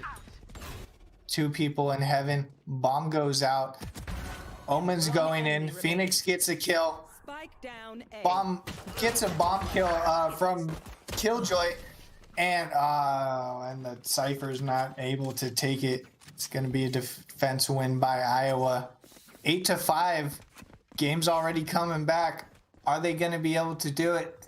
Akuma and Iowa, 2 teams back to back. Let's see how the rest of this game plays out. 12-11 on the Rays. 10-9 Lambo on the Killjoy. Looking very dominant. And looking over on the side of Akuma, we got a 14-9 Sage and a 12-6 Jet. Looks like Iowa's buying out a little. And Kendo moving in. Is this buyout gonna be detrimental to Akuma? That's because they're all just going in with classics here. They got to do this slow and methodical, and they're going up against Spectres and Judges. And Baga trying to get that pick. Oh, he's not able to get away. Kendo going. Looks like this might be another mid rotate. 4-man rotate might go all the way to Sewers. Taz looking for a pick, but he's going to be blinded and forced to back off. Fear looking to see if he can get a pick in mid. It sounds like they know where they're going, and they might be going up to be Heaven, putting some shots into mid. Castle's not going to get much, though, other than a little bit of damage. They're still pushing B Heaven very hard, and they're going in with a flash. It's 1, that's 2, and they're going to be able to take that over. Phoenix with the rotating a little too far. Doesn't know Cypher's there. Is Cypher going to know that the Killjoy's there as well? Skimmy gets the kill on site. Lambo goes down. Skimmy gets 2, and it's going to be a 2v2, 2v1 now situation. Bomb yet to go down. Bomb going down, gets 1. Skimmy is on a 3-piece, and he gets a 4th. Just waiting for the bomb plant there. Here's it going down. Spike planted. They get the spike. Oh, and Skimmy is not able to get that, and that's going to be the 4K instead by Kaizen. Very nice plays. 9-5 in favor of Akuma Esports. Oh, man, there's never a dull moment. No, sir, not at all. With the way that both these teams are looking, the Akuma right now, coming out the gate swinging and looking real strong between these two. Like you mentioned, 9-5 for them. Now comes a 2 test with ARs in hand, and Ohio State, State has to probably go in for the save too with the Buckies in hand. But let's see what they can do as they push out. As Love Frozen should come to the pace with 1, but Bucky only has so much range, right? There's not much he can do there. Unfortunately, we'll die for it. Gonna take it. It's that click. You just click heads and you hit things. That's how this game works. A 5v2 situation in favor of Akuma. Looking very dominant, turning it into a 5v1. They are ready. They are pushing this B site. Phoenix by himself gets spotted out in mid.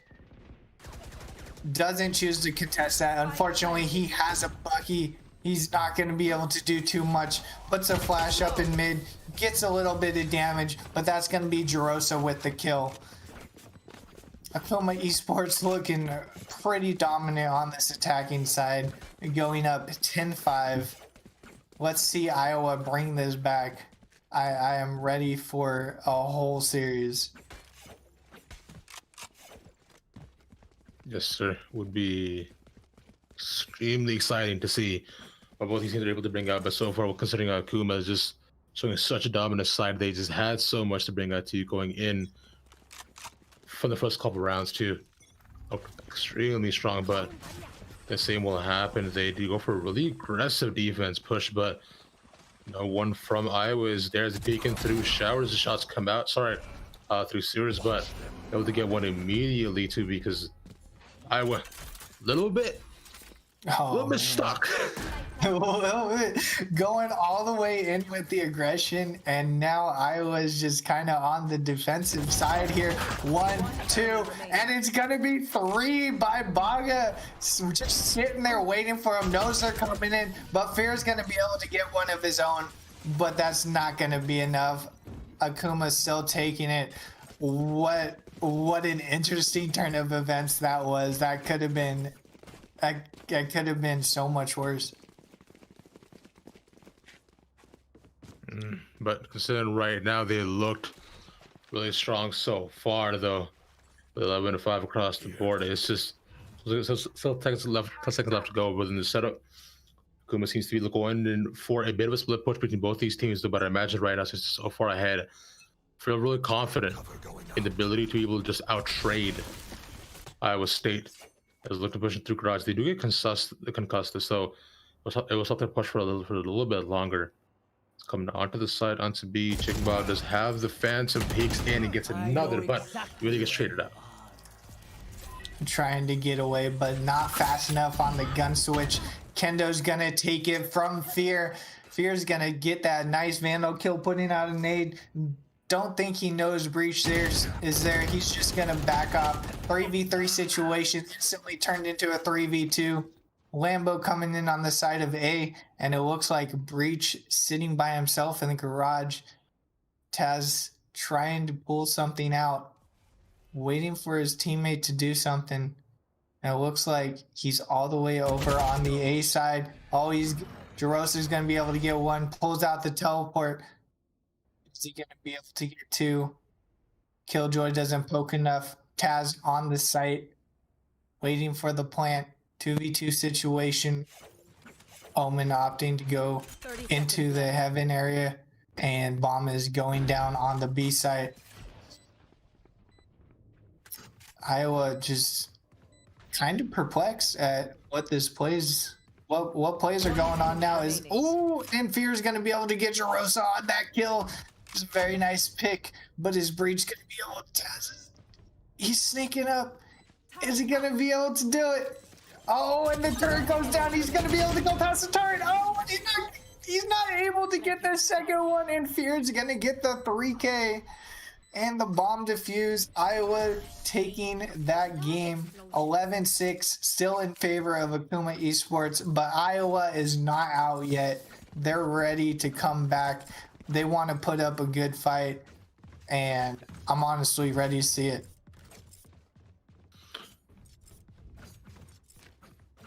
Really solid stuff on the side of Iowa so far to pose a little bit glimmer of their hope within their defense to show them that, hey, that they're not out of it yet, that it's still looking real good. But as of right now, they're considering Akuma, although they do have the majority of the econ advantage. If they just slow play like they have before and decide not to go for a really aggressive push that they have previously, I think they should probably be perfectly fine. But it's looking push into peeking through vents. Watching a bomb as he wins out of the trade too. Okay. Nice pick right at the beginning. Okay, quick peek from Jet. Gonna take Phoenix out, and it looks like Iowa's gonna be setting up on the backside, looking for a heaven push, waiting for the raise to come through vents. See if that's gonna be a flank for them. If it's gonna just push everything off, and Fear gets one. Jarosa going down, and Raze is gonna back off, and it looks like she's gonna join her team, and it's gonna be a 4-man push through A heaven. Or is it a rotate? It looks like it's gonna be a rotate, going slowly through vents. Iowa still expecting that A push, but it sounds like they might have heard something. Oh, it was the ropes. They heard the ropes. They know they're rotating, and now they're going all the way to B. They're gonna try to be ready for them. Smoke's coming out. The wall goes down, and it's gonna be a 5-man push onto the B site. But do they know that the Raze is in the garage? Fear looking for a couple picks. Lambo sitting on the backside. Fear gets one. Is he gonna be able to get another? Lambo just playing very passively right now. Skimmy looking for the blind, gets Earthquake, not going to be able to push that. Kendo getting one, Jarosa getting one as well. And that's going to be a 4v2 situation, instantly turned into a 4v1. Oh, there's Lambo with one, Lambo with two, turning it into a 2v1. Is he going to be able to take this? Knows one's in heaven. Not sure if, three. It's gonna be 4. There it goes. Lambo's able to retake the site and get a bomb defuse. Looking very dominant. They are not done yet. Oh my gosh. That was so close. That was genuinely questionable on the side of Akuma, where they know exactly where she was, but they just gave Lambo every single 1v1 possible for giving her the possibility to clutch in situations when you are in those tight spots too. That's the one thing you do not want to do. But Akuma, though, letting it slip a little bit, making Iowa feel a little bit better about themselves, though. But it's usually like that. You have to go for the much more aggressive double peaks to make sure that you can cover all your angles. But yeah, they don't push together as one. They just hold down on very awkward corners between both themselves. So a lot of things go just a little bit here and there. But so far, we'll see what happens. Yeah, I think Akuma needs to tighten a few things up if they're going to take this. Iowa already coming back, showing that they're a dominant team as well, and they can get some kills. You could put as much utility out on the map, but when it comes to actually slaying out, you need to hit your shots, and Killjoy was hitting her shots. Chick is going to get one, but going to be responded by Baga. He's going to take that and just rotate back through that smoke. Looks like there's going to be a 3-man push through garage. Omen going to be there on the B site, just waiting for him, throwing down smokes, slowing them down. Jet still doing a slow, methodical push through mid. Skimmy just sitting here waiting for a smoke to go down, seeing if they come through garage. And it looks like they're just waiting for this garage push. And here comes Kendo. He's waiting, the battle sage of the year. Skimmy looking for that, puts the wall down perfectly. Skimmy's not going to be able to get that pick. It looks like the blind's going to go out, but not going to be able to hit anybody. Hassle's going to get that kill on Taz. Kendo still pushing and waiting for his Omen. His Omen gets picked off. Lambo gets that kill on Jarosa, gets one in heaven. Kendo looking very good with the 2-piece. He's not going to have enough time, doesn't even have a bomb. He's going to have to save this. Not sure if he knows where Lambo is. Is it going to be an exit frag? And it is. Lambo's going to be able to pick it off, and that's gonna hurt their econ. That's going to hurt a bit. This will do okay so far. They'll be fine for the next couple rounds, but so far. But like, with the way it's looking right now, Akuma are letting things just fall flat from their fingers too. Yet, like we said it before, but say it again, you have to move it together as a team. I understand you guys saw before this, but as of right now, Akuma, I'm gonna need to see a lot more team play coming out for them if they are to be able to take this round home. Ooh, Jet trying to be very aggressive, going into heaven, putting down that smoke. There's a grenade, but he's going to be able to get away with it. 2 people on B. Ooh, Skimmy's going to go down, but Fear's going to take him out. That's going to be a nice trade 4v4 situation. Still trying to get a little information mid. Haven't really committed to a site yet. Looks like Jet was just trying to go in, get a few kills, see what she can do, but it looks like it might be a slow A rotate. Sage still sitting in mid, just waiting to pick off anybody who comes through. But it looks like Phoenix. Not sure what Phoenix is doing. He's going. Okay, he's rotating the backside of B. All right, and this is gonna be a push onto the A site. Omen in position on the elbow, waiting for the plant. There goes the second smoke. Plant going down, and Iowa is going to take over this A heaven. Sage is going to be there looking for the picks, but Kendo's going to be taken out by Fear. Fear looking for the grenade, throws it down. He's going to be taken out as well, but not until that grenade gets a little bit of damage. Flash going out. Kaizen's not going to be able to get anything on it. Not ready for the double push, and that's going to be Iowa looking for the defuse. They are not done yet. They are not done. No, sir, not at all. Like we said it before, said again, Akuma is Bleed's ego checking just a lot more of the angles so far, like moving, especially down in from ropes, where they know they haven't locked down, like no one's PT yet before so far. So it is like a much tougher situation with the way they face themselves in. I want to see them play a lot more around the util too, to be able to go and clear out more of these angles. So if they are to actually do this back right now for Iowa State, they're playing this defense absolutely beautifully. As right now, Akuma looks to set up around the base site, which 5-man push through garage, no one going through mid. Let's see how they do. Interesting. I think Vaga is gonna opt to go his ult this round, only going. Yeah, there's the ult. There's it. It's pulled out. Fear's gonna be there popping shots. Omen's gonna be on the corner. Vaga's waiting to get that pick. See if he can pull anything out. Looks like it's gonna be a full 5-man push through this, and he goes in. Doesn't land any knives, and Skimmy's gonna be there instantly to pop his head. Jeroso trying to get an exit kill.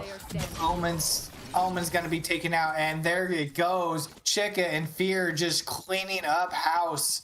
Iowa making this an 11-10 game, still in favor of Akuma, but it's not done yet, boys. It's not done yet. Como right now seem to be a little bit falling at the seams because just the overcommitment from them, especially on both of these sides. It's a little bit troubling with the way I've seen it so far, because like right now it's like they all pushed into the garage, although they saw they couldn't get the shot. Jet goes in with 0 smokes on her side, trying to get a singular peek, but that's them just honestly missing the shot, something that should not be happening right now.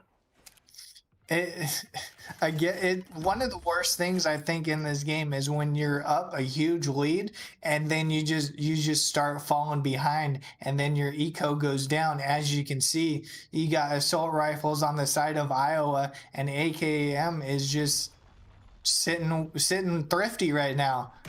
They only got SMGs. They got to pull this out, and they're just. Let's see what they can do. I'm ready for the push. Hassel trying to get a few quick kills in mid. Knows they're there, but he's going to back off a bit, trying to get them to push in.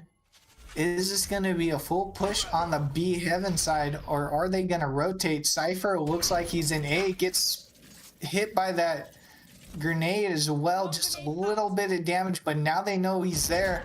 And it looks like here comes a rotate through vents. And it's going to be a full A rotate, but Iowa is ready for it. They know the rotate's coming, but just going to be on the behind. Is she going to be able to get a kill? Oh, gets one, but does not pick up the other. Fear is going to be able to get that kill on the Jet. And Kendo gets 1v3 situation, but it's not going to be enough. Iowa's going to tie this match up. And here we go. They pulled it out for absolutely nothing at this point here, J-Dog, considering, although AKM looked good in the beginning, but like Akuma or fall yet again, just round and round over and over. Iowa State, something obviously clicked inside their heads. They decided, all right, let's just win. And they've been doing nothing but that the entire time. But Akuma right now might possibly take us to overtime. They can probably get one next in a row, but Iowa State looks so solid. Well, it looks like both teams were able to buy out this round, which is good for the side of Akuma. So at least it's more of an even matchup than the last round. But Akuma's going to have to possibly take this a little more methodical. Maybe pull something out of the Iowa playbook. Looks like Cypher and Omen just waiting for that A push on the side. Teleport coming in. That's going to get the information for the rotation. And Iowa's ready for it. Here they come on the CT side. But Akuma's going to push that in on Heaven. Taz gets one on Hassel. Smokes going in and out. Shots going left and right. Skimmy's going to be able to get one on Jerosa. It's going to be a 4v5 situation. Bomb going down. And there it goes. Chats and Chip are going to take it. 3v3 situation right now. There goes the flash. That's going to be another one. But Fear, Kazan's not going to be able to... Oh, and 2v1 situation. Turns into 1v1. Turns into 1v none for Iowa State. Looking very dominant. Looking to take this match. They were never done. They were like, here, hold my beer. We'll go down a few rounds and we'll bring it back. You know, it was calculated, planned this whole time. Very well done for the side of Iowa State. We'll put this at match points so far. And the econ, excuse me, and the econ outside of Akuma right now, it is desolate. They have to force by 2 and can't even be the full rifles either, with the way they're looking. So it is so insanely tough. We'll see. I don't know what come of this. They need to slow something down. They're playing like they're playing like they all have rifles all the time. Like that last round was fine, but the round before that and this round has to be really slow because they don't have that range. They don't have that contest. But it looks like it's going to be a really fast plant. Omen's going to be able to put that down, and that's going to put a little force on the side of Iowa. Still a 5v5 situation for both teams, and one goes down. Baga's going to be taken out, but Kaizen's going to be able to get 2. He's in a response, but Sphere going to be able to take that. Ooh, questionable nade. He's going to pull out the ulti. Doesn't even get damage on the Cypher. Maybe thinks he moved. Oh, and that's going to be 2 more by Jason. Akuma looking for the 4v1 situation. But Hassel's not done yet. He's going to be able to get 1 himself. But he does have to go through 3 more. Looking for the defuse. But Jaros is going to be right there. Akuma tying it up. Last player standing. Akuma actually managed to be able to take it back and move themselves into overtime too. Where was Akuma like 2 rounds ago? We have the clutch this out right now. But as you go into the overtime, J-Dog, what are you looking at for both sides? You know, I think if it does, you know, I think they just need to be more methodical. Honestly, they need to slow it down, kind of do what they did on the A side, but start baiting utility, because I think it's just Iowa's utility that's really hunkering them down at this point. So this is going to be an interesting overtime, to say the least. Definitely is. As they move in, both these sides, it is 2 to win for both these teams. So we will see what happens as we move in on through Garage. Full push there as well. Jarosa just sitting here waiting for the push. Literally nobody is on the map right now. They're just listening, waiting for somebody to make the move. It looks like my map is frozen because nobody's moving. It's interesting, and here it comes, a full push out of B. There goes the flash on Jarosa. Jarosa's going to be able to recover, but there goes the second one. He's going to be taken out. 2 in heaven, but that's smoked off right now. Is this bomb going to be able to go down? There it is. All 4 players of Akuma in heaven right now. Are they going to be able to retake this site? Cypher coming in on the backside. Ray's sitting on the backside of B as well. Cypher coming through CT. Hassel's going to be taken down. Baga's going to get 2. Kendra's going to get 1 of her own. And makes it a 3v1 situation for Lambo. Can he be able to clutch this out? And the spray goes out. Oh, wow. That was a very, very big spray there. And that's going to be a round for Akuma there. Needs 2 points up in this to take the match. Akuma on match point. Iowa still needs 2 more. You know, that I think that's what they needed to do. They just needed to wait stuff out. Nobody was moving at that point, but you know, they decided to push all the way into B, and it ended up working out for them. The slow, methodical push to A, it looks like 5-man to A, but Phoenix is going to be there waiting for them. Just going to push hard on site. Not going to be able to win that 1v1. Going to call Chica out, but Chica's going to be... gets the earthquake, but Chica's still going to be able to get that kill, putting this in now a 4v3 situation. Omens is sitting deep mid on site behind the garden. And it looks like the full rotate is coming out. Kendo going to be able to get a kill on Fear, making this a 3v3 situation. And everything just starts slowing down yet again.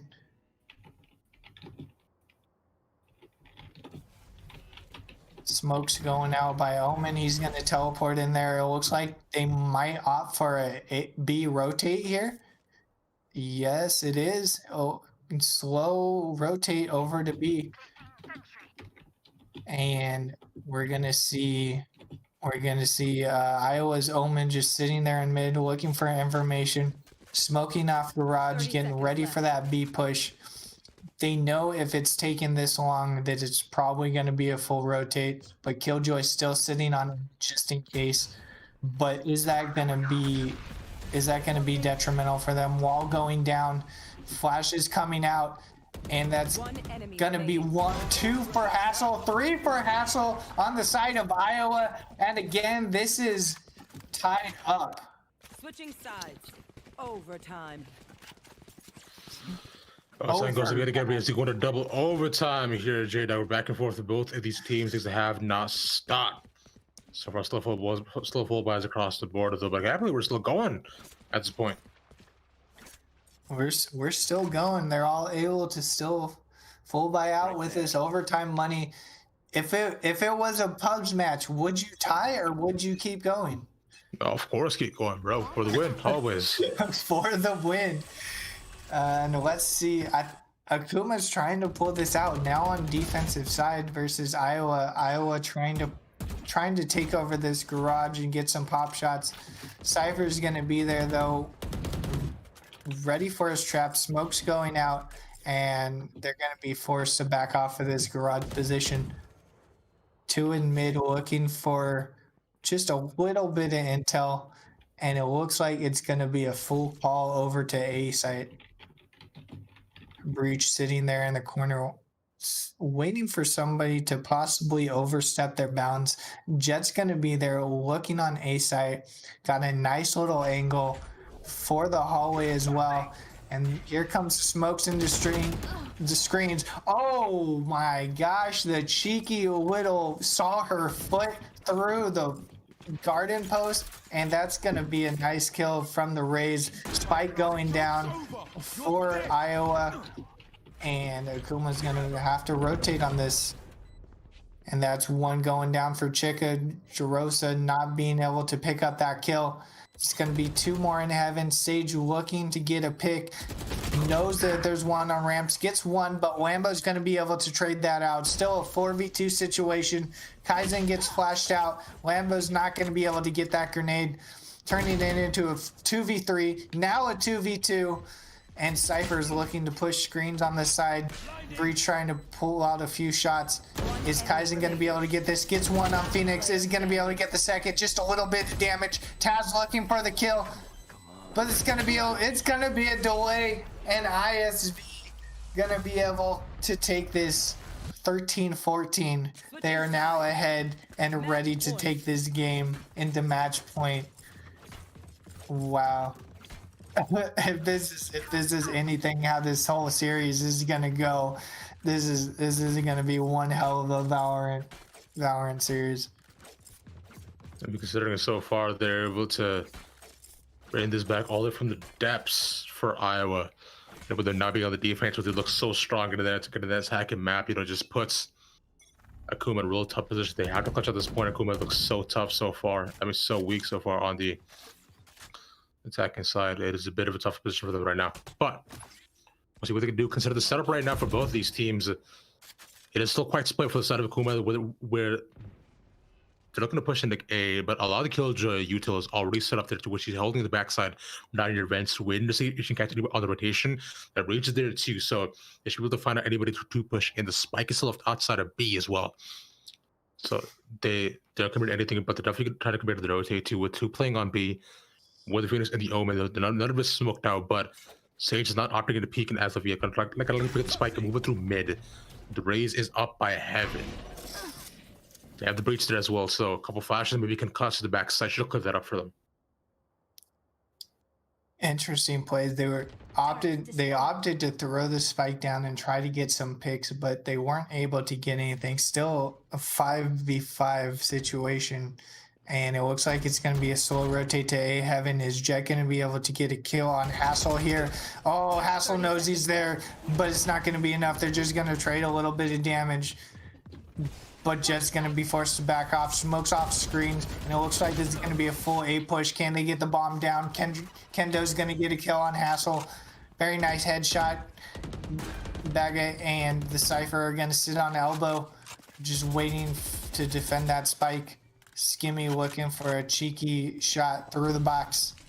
Nobody else in heaven right now. But is it gonna be enough? Jarosa trying to get out of there. Not sure if he's going to be able to get a kill.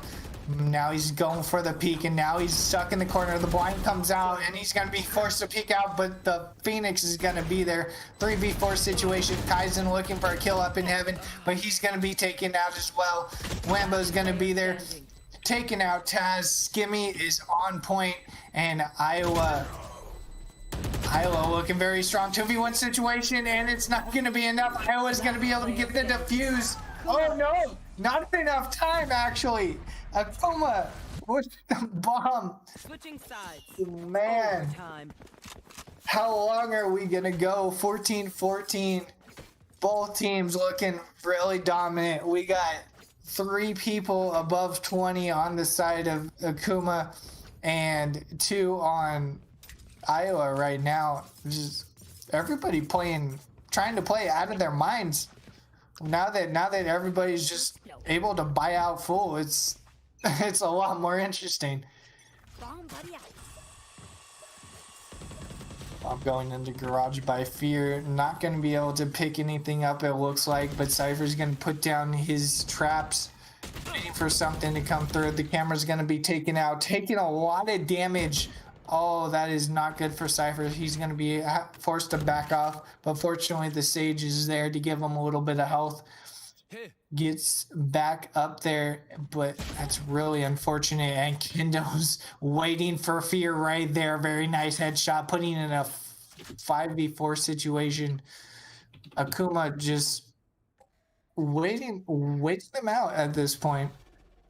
Looks like Iowa's might be opting for a mid to B push, possibly. Playing nice and slow. Omen, though, is sitting there in heaven waiting for them to push, but it looks like this might be a little bit of a split. Phoenix looks like he's gonna fake it on the side. Oh, is he gonna get the kill? No, Kaiser's gonna be taken out by the Omen, and that's gonna be a full push on B. The blind coming out. Kendo's going to be forced to back off. 4v4 situation. They're going to get on site, and they're going to have to plant this bomb. Omen coming from CT. Is Skimmy going to be able to get this off? And that's going to be a teleport. And all 3 players in CT, they can't see anything through that smoke. Chick is going to be able to get one on Taz and Jarosa. But Bag is going to be there looking for the kill as well. Kendra's going to be able to get one, but traded out instantly by Hassel. 3v1 situation. The Jet's gonna have to clutch this out, and Iowa takes that. Yet again, at this point, Iowa is stuck in the situation that they were a couple rounds ago. As right now, if they're able to pull off the same sort of strat they did before, they should be looking really good as they go into triple overtime between both these teams. Now, the main thing right now, which stands as well, which stood in the way for Iowa victory, was them just not defusing early enough. If they can do this right now, they should be looking good. Never. This is only game 1, and there hasn't been a dull moment. It was a little slow going through the rounds, but now there's an overtime, and Iowa had to start clutching up. It's been a match so far, and it looks like it's gonna be a slow push through garage. Interesting split going on here. Omen sitting with the bomb in sewers, waiting for the call on which side to push out to. Which looks like he's probably going to go into a heaven. Not sure if he knows the Killjoy is there. Sage trying to pull out a few shots on B. And this is just the Fear trying to get that. Ooh, Fear gets one on Taz in the middle. That's going to be huge. But Bag is going to be able to respond with a kill over his own. Smoke's going out on A side. But the Omen's still sitting in mid. Oh, Here he goes over to A. It looks like it's going to be an A bomb play. Jet going to get the kill on screens, and there he goes. Bag is able to get that 4v3 situation instantly turned into a 4v2. Skimmy's going to be able to get one, get two, and the bomb is down. 2v2 situation. Skimmy by himself. He's going to have to grab this. No, he gets taken out with the teleport. 2v1 situation. The bomb has to go down right now. Phoenix up top. Is he going to be able to pick anything up? Flash going out. Not going to be able to hit anybody. And he's just slowly going through elbow. Gets one. Looking for a second one. And it's not going to be enough. We are tied up yet again. 15-15. Switching sides. These teams don't want us to go home, Jada. They want us to keep it to the prior day. They really don't. They really don't. They're like these guys, these casters, producers. You know, they just stream some Rainbow Six. You know, we're gonna keep them here for the whole day. You know what? They're not going anywhere. You know, we're just gonna stay here for game one. We're gonna make it a good show, and then game two, game three, we're just gonna extend it as much as we can. 15-15, going into round 31. Oh my gosh. Oh, insta push into mid. Bag is gonna be able to get a quick kill, but not after he's blinded. Gonna be able to back off though. Hassel looking for the spray through, but he's not gonna be able to connect any of those shots. Very nice play, making it a quick 4v5 situation. And it looks like it's going to be a slow push through garage by Phoenix, but he's not going to be able to go anywhere. Grab that ulti point. I know they heard that, but they're not going to do anything about it. And it looks like Iowa's just going to backside rotate over to A. And Jarosa just sitting here waiting for him. Not going to be able to get a kill, so he's going to teleport away. Gets the blind out, just playing perfectly, just trying to buy some time as his team rotates. And here comes a full push to A into heaven. Taz is not going to be able to get that kill. Fear's coming in with a grenade. He's going to take some damage. Oh, but he's going to be able to still get that kill. 3v2 situation. Fear getting another one on Kendo, and it's going to turn it into a 3v1. Cypher by himself for Akuma Esports. Gonna have to clutch this out. Putting some bullets through the poster. Not gonna be able to hit anybody. They now know he's there. Grenade giving him, making him take a little bit of damage. And Phoenix is already on the rotate. Kaizen's got to do something. The bombs are going down. Slowly ticking, but he's not going to be able to pick anything off. Hassel's going to be right there for the response. 16-15 in favor of Iowa. Oh man, it just keeps getting better and better. Iowa have been in the situation 3 times in a row. Only thing is, they just don't manage to clutch it out right at the end. I want to see a lot slower play right now coming from Iowa. I want to see early smokes as well for them. I want to see a lot better use of their util too, because they've been letting out a lot of these early flashes. And through that, there's giving with advantage, especially when they come down to the clutch situations. A flash or concuss can really make the difference. True, and it's kind of like back and forth. It seems like some rounds they burn all their utility, and some rounds they completely forget it. And Kaizen's gonna be able to get the kill there on Chica. That's gonna be a big kill on the Phoenix. They pushed out a little too much. I'm not sure that's what Iowa wanted, but that's going to be a response by Fear. And Hassel's going to be able to get one of his own. Bomb's going to be taken, turned into a 3v3 situation. Fear's going to go down, and this is going to be a full push onto B, but it looks like Omen's going to sit there in garage. Going to be able to take out Kaizen. Skimmy looking for that kill. Bomb's going to go down. 2v2 situation. Lambo gets one. Is he going to be able to get two? Not sure where he is. Nope, that's one. Oh, and that's two. Clutching it out again, turning it into a 16-16 match. Switching sides. And yet again, that's one of the situations where if Iowa State paid together, if they're going out of garage together, if they actually save the paranoia for where they could both push in, this would have been over. Personally too, but like, yet again, they gave Akuma those so essential 1v1s for their side that are still going on throughout. But Kuma actually managed to clutch it out almost every single time. I was quite impressed with Bugga pulling the pistol and then the final shot on the Omen. Yeah, I think it just comes down to the team shots at the end of the day. If they're all together, like they can pull it out. But we've also seen some interesting 1v3 situations, you know, where they're all pushing onto mid and they all get tapped. So Kendo's gonna be able to get the headshot right there, just seeing that pixel right over the wall. And that's gonna be a big pick for Akuma Esports, sitting on the defensive side, just waiting for somebody to push out. Feared waiting for somebody to peek him on this side, but he's not going to be able to see anything. He's going to be smoked off, and it looks like this is going to be a B heaven push.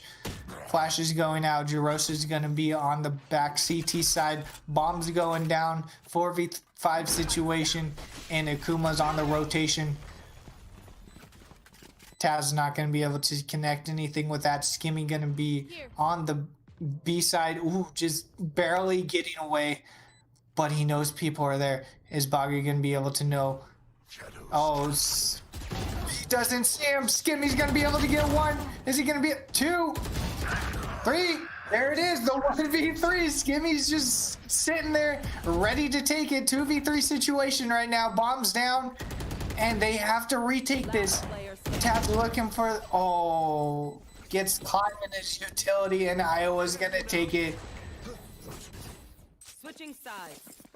Match There, see, there it is. It's the 1v3 situation. You want the team to be there, but you also don't want to get caught out in those terrible situations. But again, if the team was there all shooting him at the same time, it would have never happened. No, would not have it yet again. Iowa State in the exact same situation right now. All they need to do was clutch it on the defense, and that will be all okay. But so 7-16 between both these teams right now. I mean, it's absolutely wild.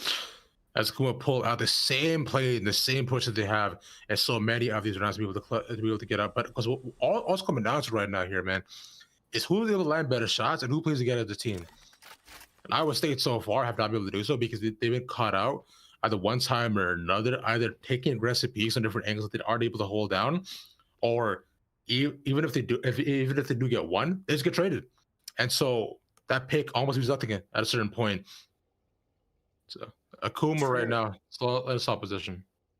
It really just comes down to these team fights and using your utility correctly.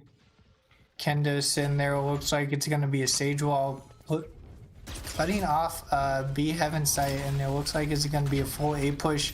Earthquake coming out, going to get a little bit of stun, slow them down, and that grenade's going to do a little bit of damage, get them vulnerable. 5v5 situation still, so, but it's going to be a full rotation over by Iowa. And they're already on site. They're already set up. Chika getting blinded out here, but that's not going to be anything. Kills coming out. Oh my God. Instantly turned into a 3v1. And there it is. Iowa's going to be able to take it 16-18 in favor of Iowa. What a match. Is there a Guinness World Record for Valorant rounds yet? Yeah, yes, there is. That was not it, but what a absolute, I mean, shocker here, man. Because like, who would have thought that if you play together the team, hold down solid angles and allow yourself to come out on top of trades, you'll be able to beat Akuma. The one thing Iowa was doing for so long, they're putting themselves in these super desolate, mad, like just insane clutch situations, although they're able to get a few, but they climbed down with the absolute depths and went out on split, which wasn't a map of choice though, because which Akuma just let the lead just complete stuff away, but going into Scent next, right? We do more valor coming at you, so that is Akuma's choice of map picked up. Iowa will be on the defense going into it first, so we'll see if they're able to pull out the same sort of play they have before. With all being said, we're cutting to a very short break as teams loaded. When we come back, we'll have more valor and we'll have a Scent for you.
Welcome back, everybody, to another week, another day, another match. All right, here on the Upsurge Premier League. I'm Ravishing Rashford here, getting it by J Dog.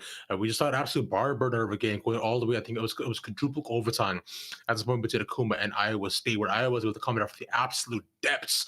But now we're going on to a set, which is Akuma's map of choice. So we'll see if the bigger back can take some map number 3, J Dog. I think Iowa needed that.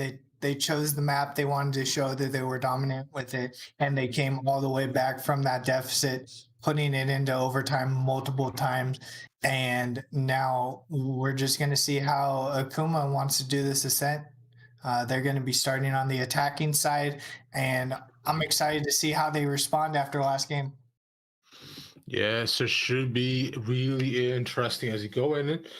Onto the game here, man. Iowa State, though, it's like they have to bring it back. They look so good on the attack on the left, but Akuma, though, just like letting it all slip away from the palm of their fingers. Will, as you go on to the next match, we'll see what happens between both these teams. Remember, we said it before, Ascent is not a choice for Akuma. So perhaps, and find Ascent as of right now with the way that the map is, that's quite balanced. Though, but what do you think, J-Dog? I think it ultimately it depends on the team all the time, but Ascent most of the time I feel like it's more of a defensive map, but depending on the team comp, it can easily turn into the offensive side.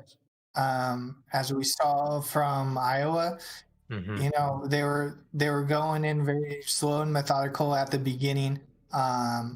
Not sure if that's what they want to do on the Ascent map, especially if they're pushing into those little tight corridors on the A and B side. Maybe opt to go for more of a mid push, but it's gonna be interesting if they're gonna change things up, especially going into overtime for so long. We'll see right now. I imagine just the mental of both these teams has to be a little bit shaken up, considering how long they were playing for before coming back from a loss. Like that has to be tough, and they'll be able to strike you up a little bit as you go on to set right now. We're not seeing Breach on the other side, but I do like that on the attacking side we're seeing Reyna yet again, even after the nerfs. I still think Reyna is quite good overall, just as an agent. I think that she's just such a fantastic pick on Ascent as well, just because of how much control you can get due to your leader. Skimmy opting to go for the Brimstone instead of the Omen pick this time. Oh, probably. I believe it's a better pick, honestly, especially on Ascent, because you do have a lot more avenues to smoke off. So I think it was a little bit of a better pick over the Omen, but there is Taz going Omen on the Akuma side. So it's going to be a little bit of a push and a shove. So we're going to see how it goes. Baga opting to go for a Frenzy. Ooh. Fear and Chica as well. Let's see how it goes. Michael for an A push. Looking to set up in mid possibly as well. Right here.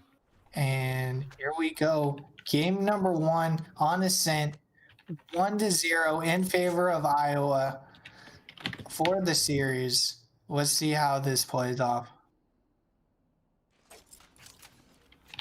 Full A push right now with Cypher at the back, just playing Lurk too. Do one with Utah does him, but these want to smoke it up as in with that Frenzy.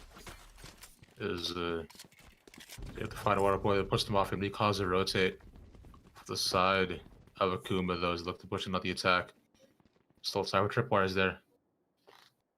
But the smoke goes off on A, and that's gonna. They were gonna go for the rotate, but I think they're gonna push back on A. Cypher's gonna rotate all the way around to B side, looking for that mid. Jet's gonna be in the B garage, just waiting to possibly push out, just peeking to see if anybody comes through. And this is gonna be another slow, methodical 30 push seconds left. for Akuma Esports. They're taking something out of the Iowa playbook, and here comes the 4-man push through A. Frenzy's going out, and that's going to be a kill by Taz with the Omen. Jarosa's going to do one himself. Chick is going to be able to kill one on Kaiser, and that's going to be a 4v3 situation. Bomb going down, 6 seconds left. That's going to be it. Spike planted. And here comes Jarosa with the dart. Not going to be able to get much damage off it. Chico looking for the kill on the bomb. Gets one. Is he going to be able to get a second? Smoke's going out. 2v3 situation. Castle's going to get one. Chico's going to get a 3-piece of his own. And that's going to be a bomb defused. Iowa taking game number 1. Iowa State yet again putting up the same iron defense that they had before. Honestly, I think the defuse yet again.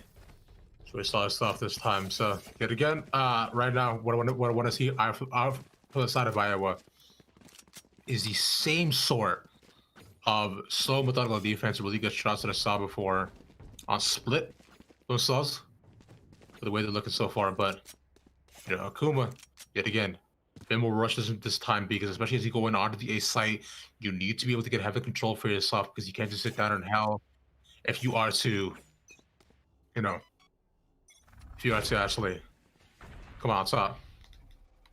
You know, it's interesting that Akuma's starting to play slow now, trying to take one out of the Iowa playbook.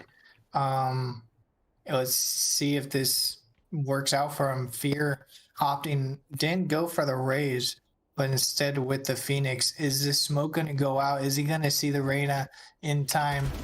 Oh, and there it is. The smoke goes down, and Fear's going to get a pick of his own 4v5 situation. Players are on A side.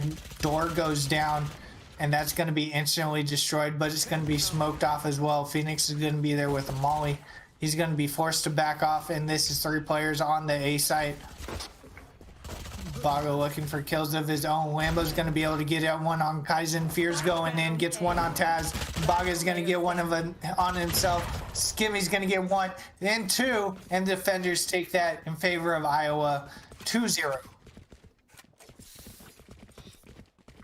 Really star stuff yet again, but yet again, this is just a pistol round for both these teams. We saw how Akuma is before previously as well. Where they took a couple of the pistols, took their early lead. I find within both these teams, you can never actually know, who has really come back clutch gene. Here, J Dog. I honestly can't wait to see how the rest of this game goes. It's going to be a thrifty buy for Iowa, actually, and Akuma's going to full buy on this one.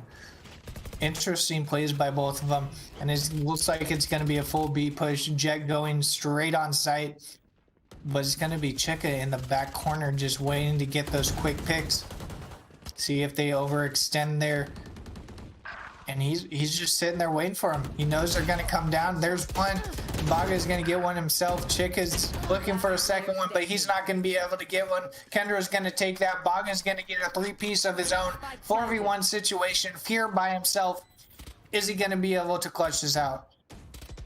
Looking for those quick shots. Jet only has a sliver of health, but he still has 3 full kills to go through, and that's just going to be bullets flying through. They know exactly where he is. He might just need to opt out. Yep, there it is. He's going to go straight for the save. It's a little too much. Where is he going to go back on site? Oh, looks like he might actually go for the picks. Looking for an exit frag, but Taz is going to be there with the Phantom with the quick, clean headshot saying, no, sir, you are not getting anything today. Akuma Esports looking a little better. They're going to, I think both teams are just kind of waited out from from all those overtime plays, and they just need to do something here. Yeah, man. With the way it's looking right now with both these teams, because now with rifles on both their hands, is where I find the true test of skill is coming, especially with Hassel getting that Prime 2.0 Vandal Odin on his hands. So it's like, he's trying to flex that to just spray out through garage, though, as you see. The Reyna's taking a brunt of that right at the beginning with Chicken Bob. What the takes out the drone, though, so it doesn't spot anything. So the wish we give it over to either side. So Akuma doesn't want to commit to anything yet, but Fearson, as you hear the steps come in, is at the back waiting for the flank as they push in at A.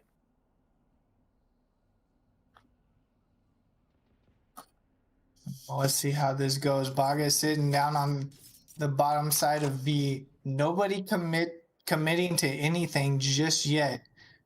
Jerosa looking for the peak, and Phoenix Fear is just gonna sit here waiting for somebody to pop up. Is he gonna be able to get Jerosa on the pop out? Jerosa pushing in. Fear sees him going in, and Fear is starting to make his move. Gets one, looking for two, but Taz is gonna be there for the nice flick, and the bomb's gonna be able to go down. 4v3 situation, and Baga's gonna sit there inside.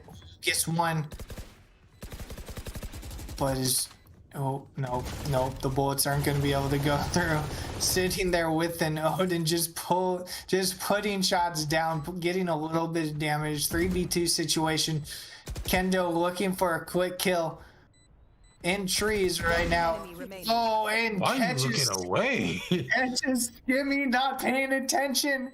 He knew he was there, but he just turned at the wrong time. Unfortunate 3v1 situation. Chica by himself with an op. Just slowly backing off. He's not going to contest this one.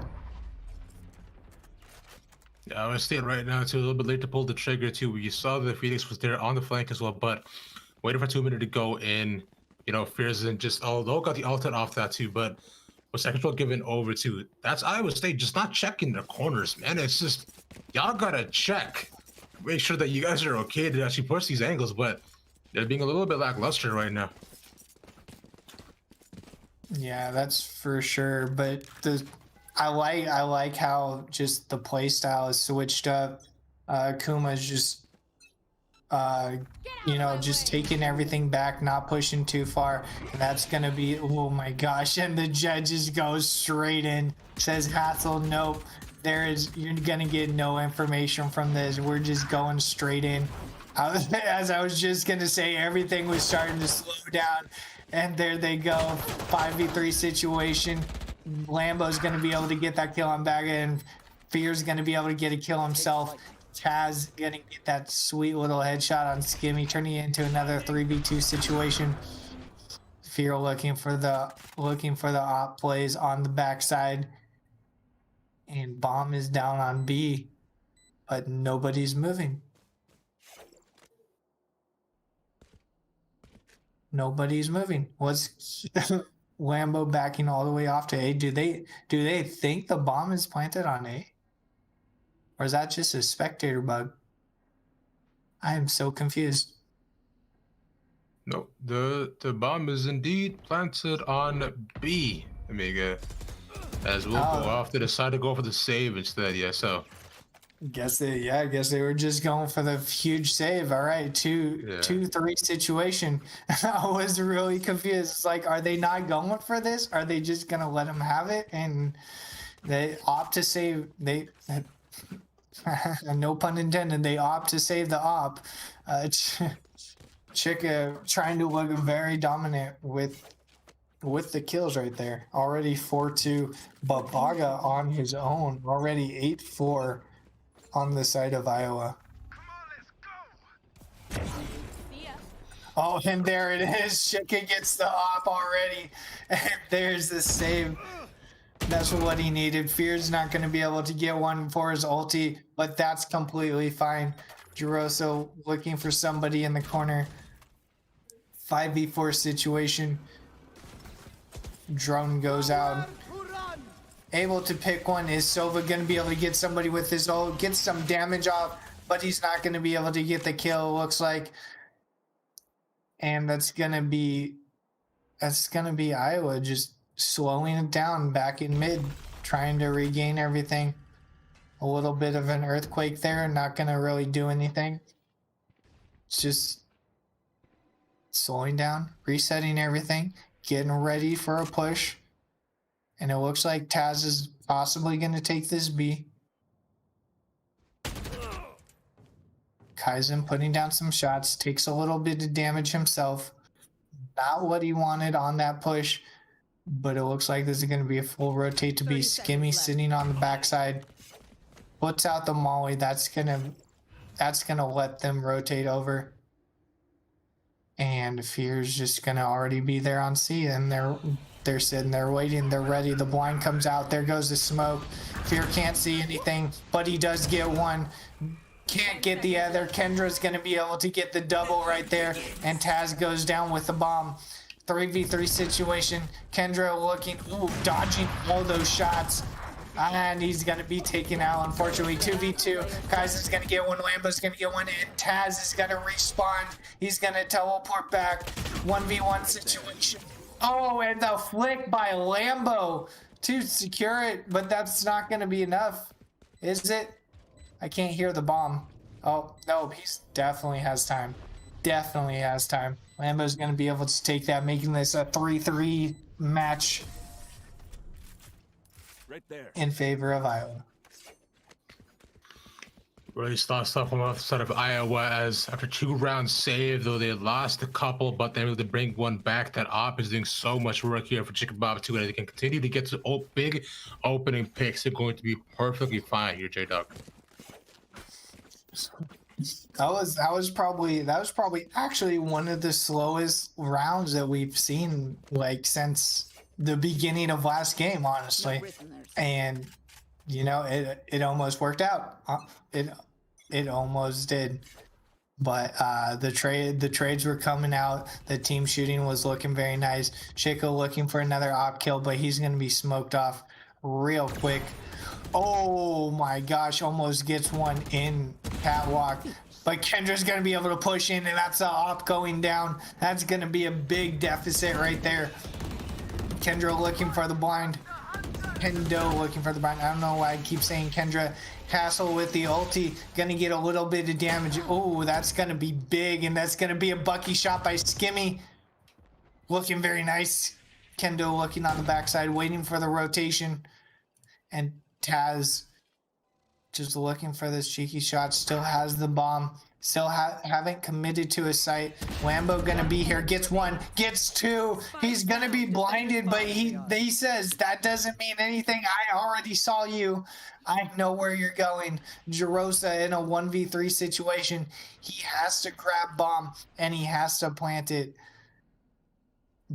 But what's he going to do here? Is he going to be able to get that long shot? Gets a little bit of damage off, but that tells everybody where he's at. He's going to get recon bolted. He's going to be forced to back off. Is he still going to push this? He's still looking for the kill. The Silva Dart comes out. He's just playing 1v1. He's just playing 1v1. They're waiting for him to push out. 10 seconds left. But he's not going to do it. Has a couple seconds left. He's going to be forced to back off and save this round. I mean, consider their spike control, though. There's not much he can do at all besides just put a couple pot shots and at least save the econ, right? Because he wants to at least get the rifle down because they're looking at his team right now, too. They're in a pretty tough situation. They're all going to opt in for the force buy as well. But for both these teams, too, this round is absolutely very important to really get some balance on both of their sides. Because if either of them lose this, they're likely have to opt in for the safety across the board if they are to be on the same page within both these teams. So, the important stuff, you could definitely snowball from one ear to the next.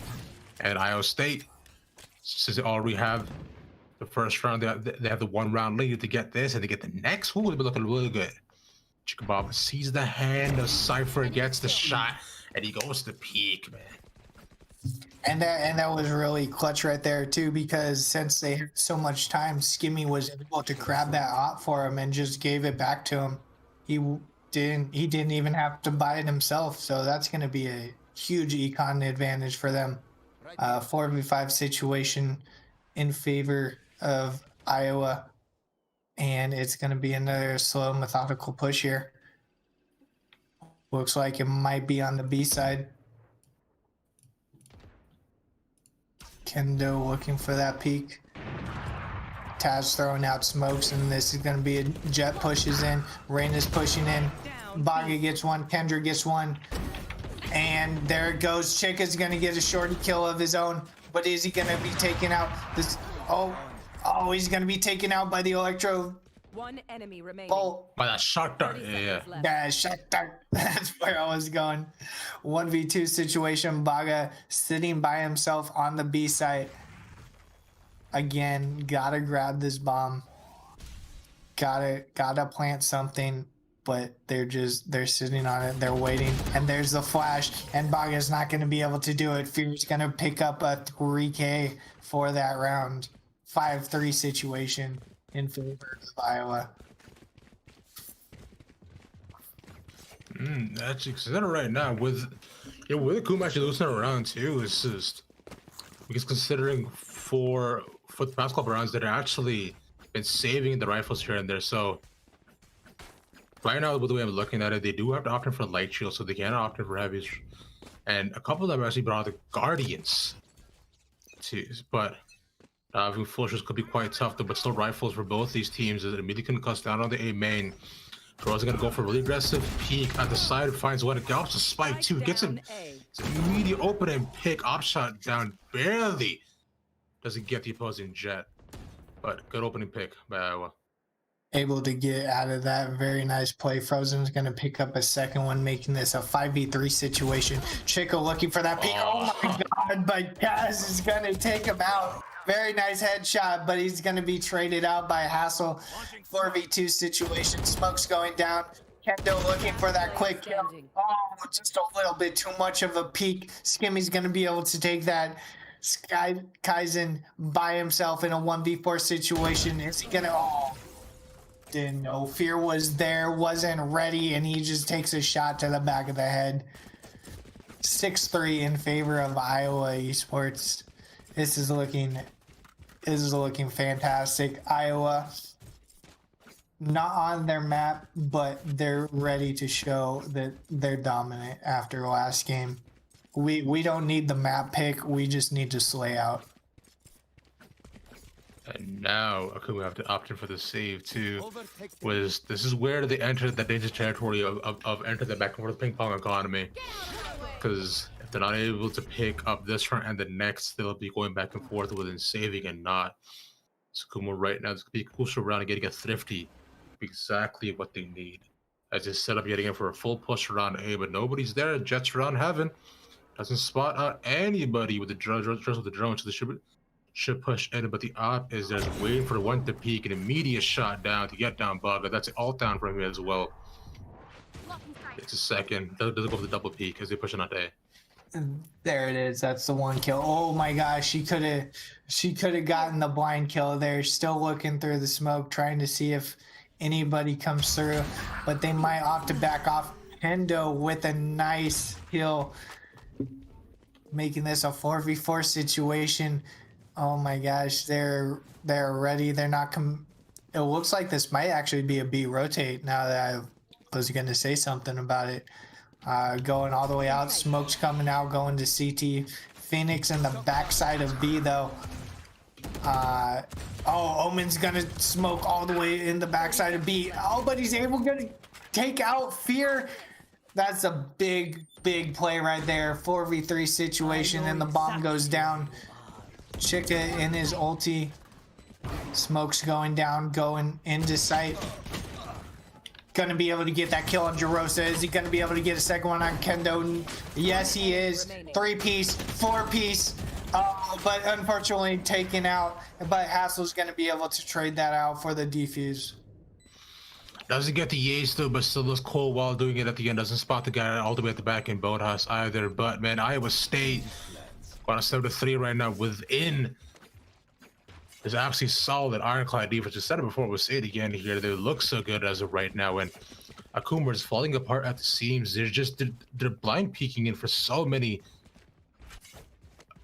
of these entry sites, because you saw that as well. Right at the opening pick, they all went in as 5. There was no smoke here too, although drone caught nothing. No smoke out of heaven. They just simply just enter and decide, no, we'll be perfectly fine. That's it.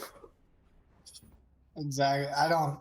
I think Akuma has to pull an Iowa from the last round and just start coming back. Maybe the half is where it's at, but Iowa looking insanely good on defense right now. And like I said earlier, this is mostly feels like a defensive map, but depending on the comp, you can turn it around. But Iowa is showing that they can take this easy. But will Akuma be able to switch it around? Kendo getting smoked off here. It looks like it's going to be a full mid push. Smokes going onto the backside CT. Looks like they might opt to go through Market. They could go either way and fully just rotate onto the backside of A. Market's going to be smoked off. Kendo's going to get a nice kill on Hasso. That's going to be good. Skimmy's going to return one of his own. 4v3. Baga's going to get one. Lambo's just trading off. 3v3 situation. Taz is going to get one himself over in CT. Just going to try to get him back. There it is. 2v2 situation.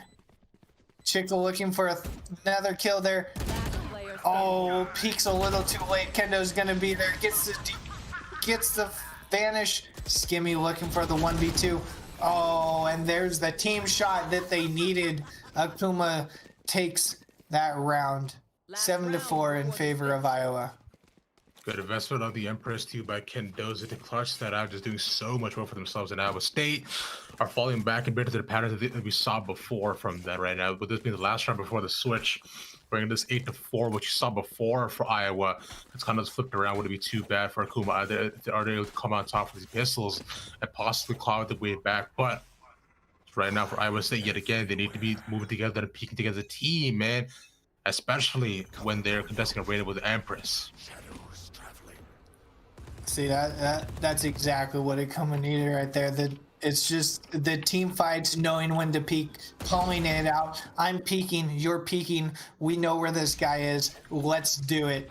It's going to be an easy pick every single time. May get traded out, but you always got the guy there, especially if it's a 2v1 situation. You're always going to win that. And a little bit of scatter. There's going to be an opening kill by Baga on Lambo. He's going to be taken down. Skimmy looking for a kill of his own, but he's going to be taken. Oh, wow. Taking a little bit of damage there on the Brimstone. Hassel looking for a B play right there. Jaros is going to be taken out. Hassel's going to get two of his own, making this 2v3 situation. Fear's going to take down Jarosa in the mid. And Kaizen's going to be sitting here with a bomb looking to plant by himself in a 1v3 situation. And here comes the ulti. Unfortunately, not going to be able to hit him. Ooh, he almost actually runs to it himself. Still in a 1v3 situation. Has to clutch it out. But Hassel's going to be there and picks up the 4K for the round. But it's not coming in again for the side of Iowa. As we said it before, is that we don't clutch in this round. Now, that 8-4 scoreline is what we saw in the previous round, but it was flipped for the side of Akuma. So we'll see if they can keep up the same sort of aggression and solid shots on the attack as well. With them not, with this not be their map pick too. It'll be quite back and forth. And here we go with the half switch. This is where it gets interesting. This is where Akuma could possibly turn it around and make this a 1-1 series. But we'll just have to see how they adapt, how they're able to just respond to what Iowa's going to be doing. Whether or not they go aggressive or start out with the slow, methodical like they were earlier in the last game. Looks like it's opting for a mid catwalk push. Skimmy's gonna be leading this one, doing the little two-step. Not gonna see anything. Kaizen's gonna be there on tree, and it looks like Jet's gonna be taken over, and Iowa might actually go for a mid to market push. Big question mark. Here they go. Smoke's coming out. Blind going out from Taz. Fear looking for...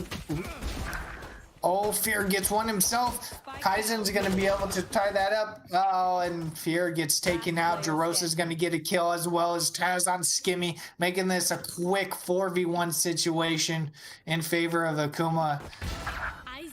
Oh, and Chica gets one of his own, but he's going to be playing with his gun and not going to get the second one. 8-5 in favor of Iowa. We said that Akuma right now needs to be able to get his pistol rounds if they are to possibly make the scoreline a little bit more even. As I said before, for Iowa State, so possibly this could be where they're able to bring it all back. This could be it. It's like Akuma's gonna be buying all of the Spectres from the shop, and like they ready to all match up. They're gonna go in. They want to take this game. They got a couple rounds to make up, and they're ready to do it. Fear trying to get some quick shots off, not gonna connect with anything. And that's just going to be Akuma backing off of B site. So they're just going to be waiting for him. Kaiser's sitting there and sitting on catwalk and smoke, not pushing anything. Everything's just slowing down at this point. And nobody really doing too much. Kendo in the mid, looking for a quick kill, sees him in catwalk, but gets the brim. Skimmy's going to be taken down, and Bomb's going to be going down on mid. That's going to be a big pick right there. They now know where Bomb is, and both splits are still pushing this, and Jarosa gets a double kill on the B side, and ISV just falls apart. Akuma showing the defense is the strong one on this map. Bringing it back 8-6, still in favor of Iowa. But Akuma is not out yet. Yes, this should do. Are we going to see some more overtime, boys and girls? Find out next time in 10 seconds.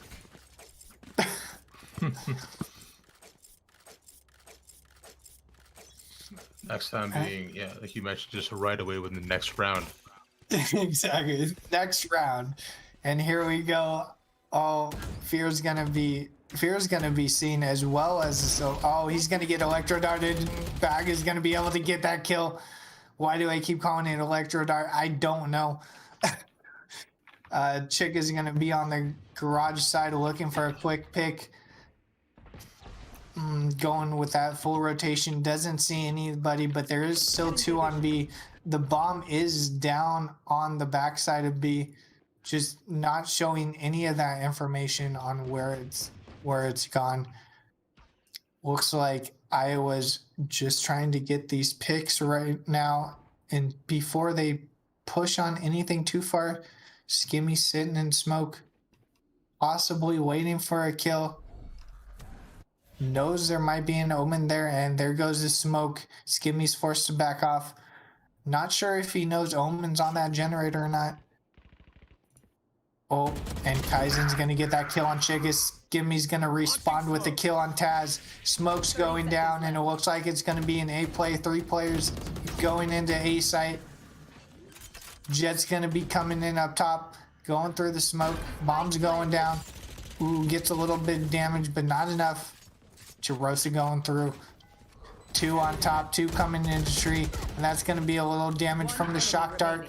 Lambo's gonna get a nice 3-piece, and that's gonna be putting Cypher in a 1v2 situation with literally no health, 3 health, and he's gonna be taken out by Lambo, who's gonna go get the 4-piece for the round. Iowa bringing it back up 1 more point, making it a 9-6 match. Yeah, they're like a different team with the rifles in their hands, but we'll see if they can keep it up, though.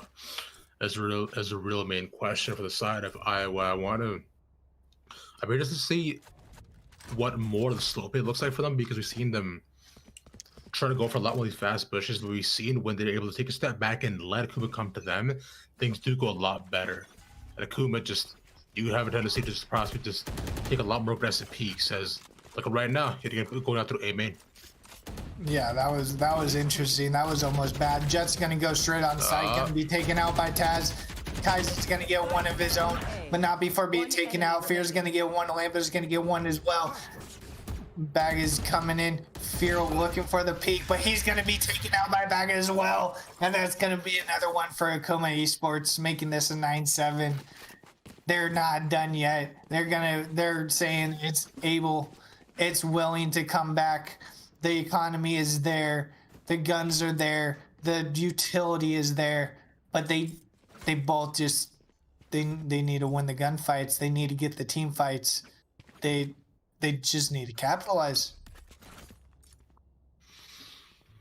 That right there too is you saw that Chicken Bob went in by himself with almost no smokes as well when he knew that when he would do that, at least two were on site. And decides to peek into along with that because a job of Lewis is to able to try to create space for his team, but he goes in with no smoke and Billy dashes in with no way out for himself out in the open. And at that point, I would expect Vinny's actually coming at the back as well, coming with the flashes, so this team is able to actually have the advantage peeking and going out of the site. But unfortunately, they just get blind fired to the smoke and take it one after another. Iowa State. That's honestly just what they need to do. If somebody's going to push in, the rest of the team needs to be there to back it up. And Kendra's going to be able to get a quick one. Chick is going to be able to go in, but Kaizen's going to be able to get two of his own. Jarosa is going to be able to get the shock dart off, and this is instantly a 1v4 situation. Skimmy's going to be taken down by Kendo, and Akuma's putting themselves back on the board, making this a 9-8 match. And they are ready. Here we go. Are we going to go into overtime again? It's going to seem like that already. And teams just getting back, ready to set up, buying out Vandals and Phantoms across the board. Iowa hurting a little bit for the eco and in comparison to Akuma right now. So let's see if that hurts him in the end. Omen smoke going out, and this is going to be another full push by Iowa. Taz gets one. Isn't going to be able to get another. No, puts a little bit of damage though. Flash coming out of Phoenix, and that's going to be one by Bag. A nice headshot. Two. Not going to be able to pick up the third, but the bomb's going to go down. 2v3 situation, and this is going to be a rotate on both sides by Akuma. Reina and Cypher on one and Sova on the other. Need to coordinate this push in order to retake this site. Kendo sitting there waiting for sound. Cypher's camera gets taken out instantly. Skimmy gets one. Skimmy gets two. And Lambo gets the third, making it an attacker's victory over for Iowa, denying them the round. And that's what I wanted to see out of Iowa a lot before too, because you saw that Skimmy was waiting at the back. They're right at the end. He got some two really solid picks where when both of them Akuma came on Speedway, because again at that point Akuma did what Iowa does, gave him two really crucial 1v1s, immediate headshots from an advantageous angle, and then on the other end for the side of Iowa too. But Skimmy got picked off.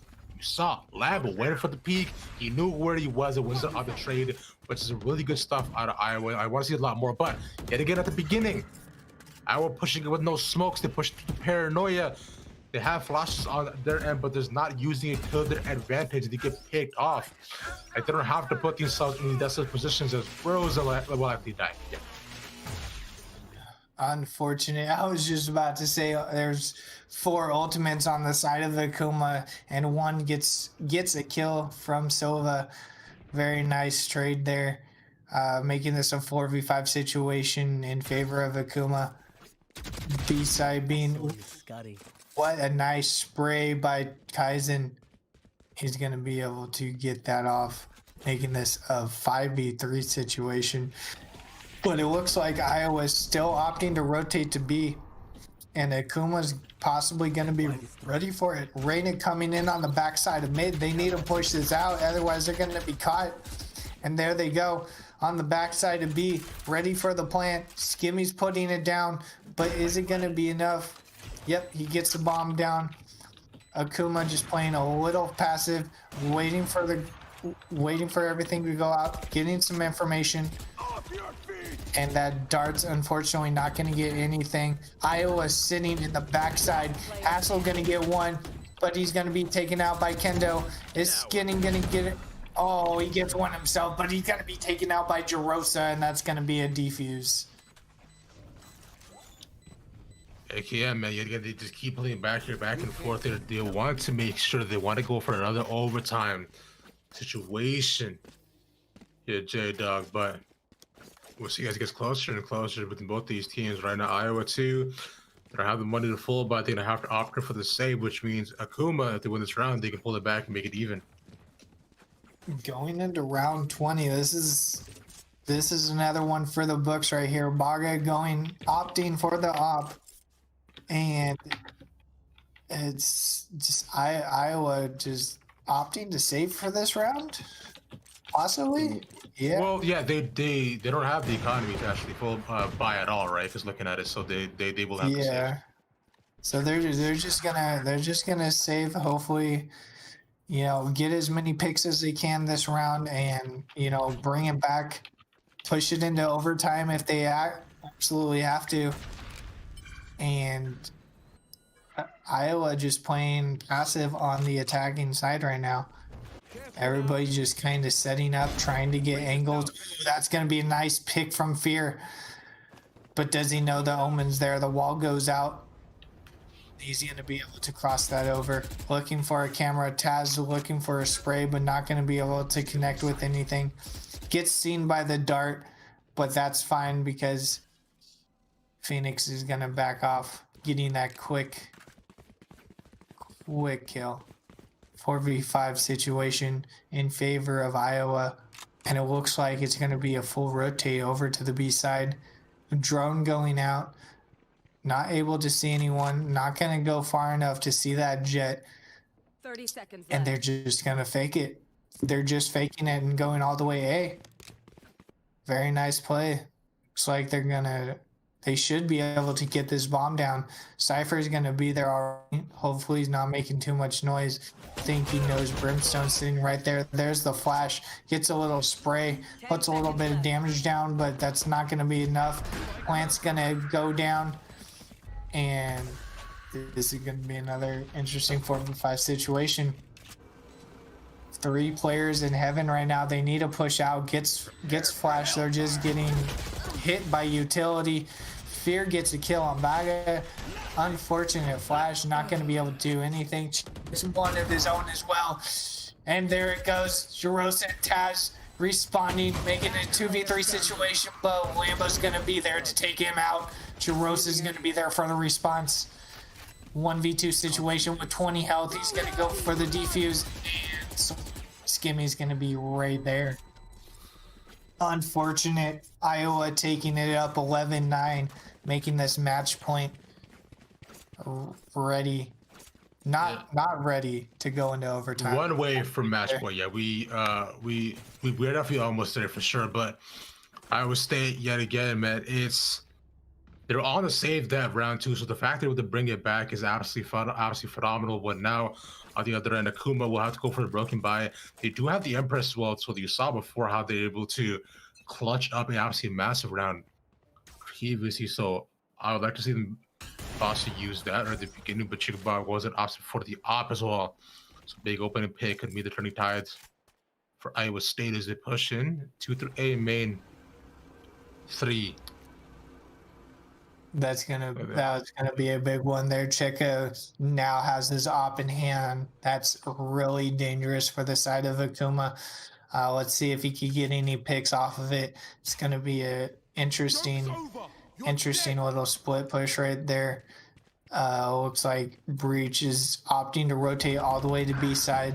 They might go for this, making this a 5v3 situation. Fear and Skimmy getting kills of their own, making this an easy push. Taz gonna respawn though, making this a little more even, but it's still gonna be a full push onto the B site. The bomb's gonna go down, and Chick is still watching that mid. Gonna back off and come to garage, and that's gonna be a dangerous angle for them to play. Fear looking for a quick kill, trying to listen to market. Kaizen's gonna come in. Flash goes out. Fear's going in, and he gets some damage. Chick is gonna get that op kill as well. 4v1 situation. Gonna flash off Taz, and Fear's gonna come out with 3K. Match point. And now we're on match point, boys and girls. Another broken econ buy from Akuma Esports. They're going to have to pull this one out. They're going to have to play really passive. I know they want to bring this back, but this could be the series right here for Iowa. Stacking up on the A side with the bomb. Looking for that quick op kill, and Fear gets the Vandal shot. Making a 4v5 situation. Very big pick going into this round. And that might just be the momentum they need. Iowa pushing into A. Nobody's here. They're just taking it. Oh, but Kaizen's going to get there on tree just in time and be able to take that kill before the door goes down. Bomb's going to be taken out. And Brim sitting under heaven right now, kind of stuck. They kind of have to commit to this A site now. Door goes down. Camera's not going to be able to get any information. There goes the bomb. Skimmy looking for a quick, get some damage on. He's not going to be able to get that kill though. That's fine. 4v4 situation still. Smoke going out into the hallway. Oh, Fear's going to be able to get a kill on Taz. Hassel moving up. 3v4 situation. Skimmy's going to be able to take that. Kaizen's going to be able to get one of his own. There we go. 2v1 situation. Kento by himself. It's not going to be enough. Chick is going to be there with the for the defuse. And Akuma not going to be able to bring it back, unfortunately. Really saw stuff coming off the side of Iowa State. They looked dominant in the first round. The way they're able to bring it back all the way, and on the other end, right away taking the round lead too, and on the attack, man, it just seems like the better team. Even on the other team's map pick is have better shots. I would still say I do want them to improve a bit more about their play out of the fights in the util, but going to later rounds, definitely they did learn the lesson, which I'm very, very happy about though. But that being said, GG's to Akuma. This is the quarterfinals. I believe they are knocked out, so I will still move on forward into the bracket. So good luck to them. Now, that being said, I do want to give an absolutely massive big thank you to the production team, as well, going over to Dom as well, and of course, also big thank you to you here at J-Dog for joining me on the cast here tonight, and of course, Bryce Zero for observing too. Basically across the board here, guys, they do make us look good. But that all being said, I have been Ravishing, but on the internet. Thank you for watching. Have a good night. Peace. Later.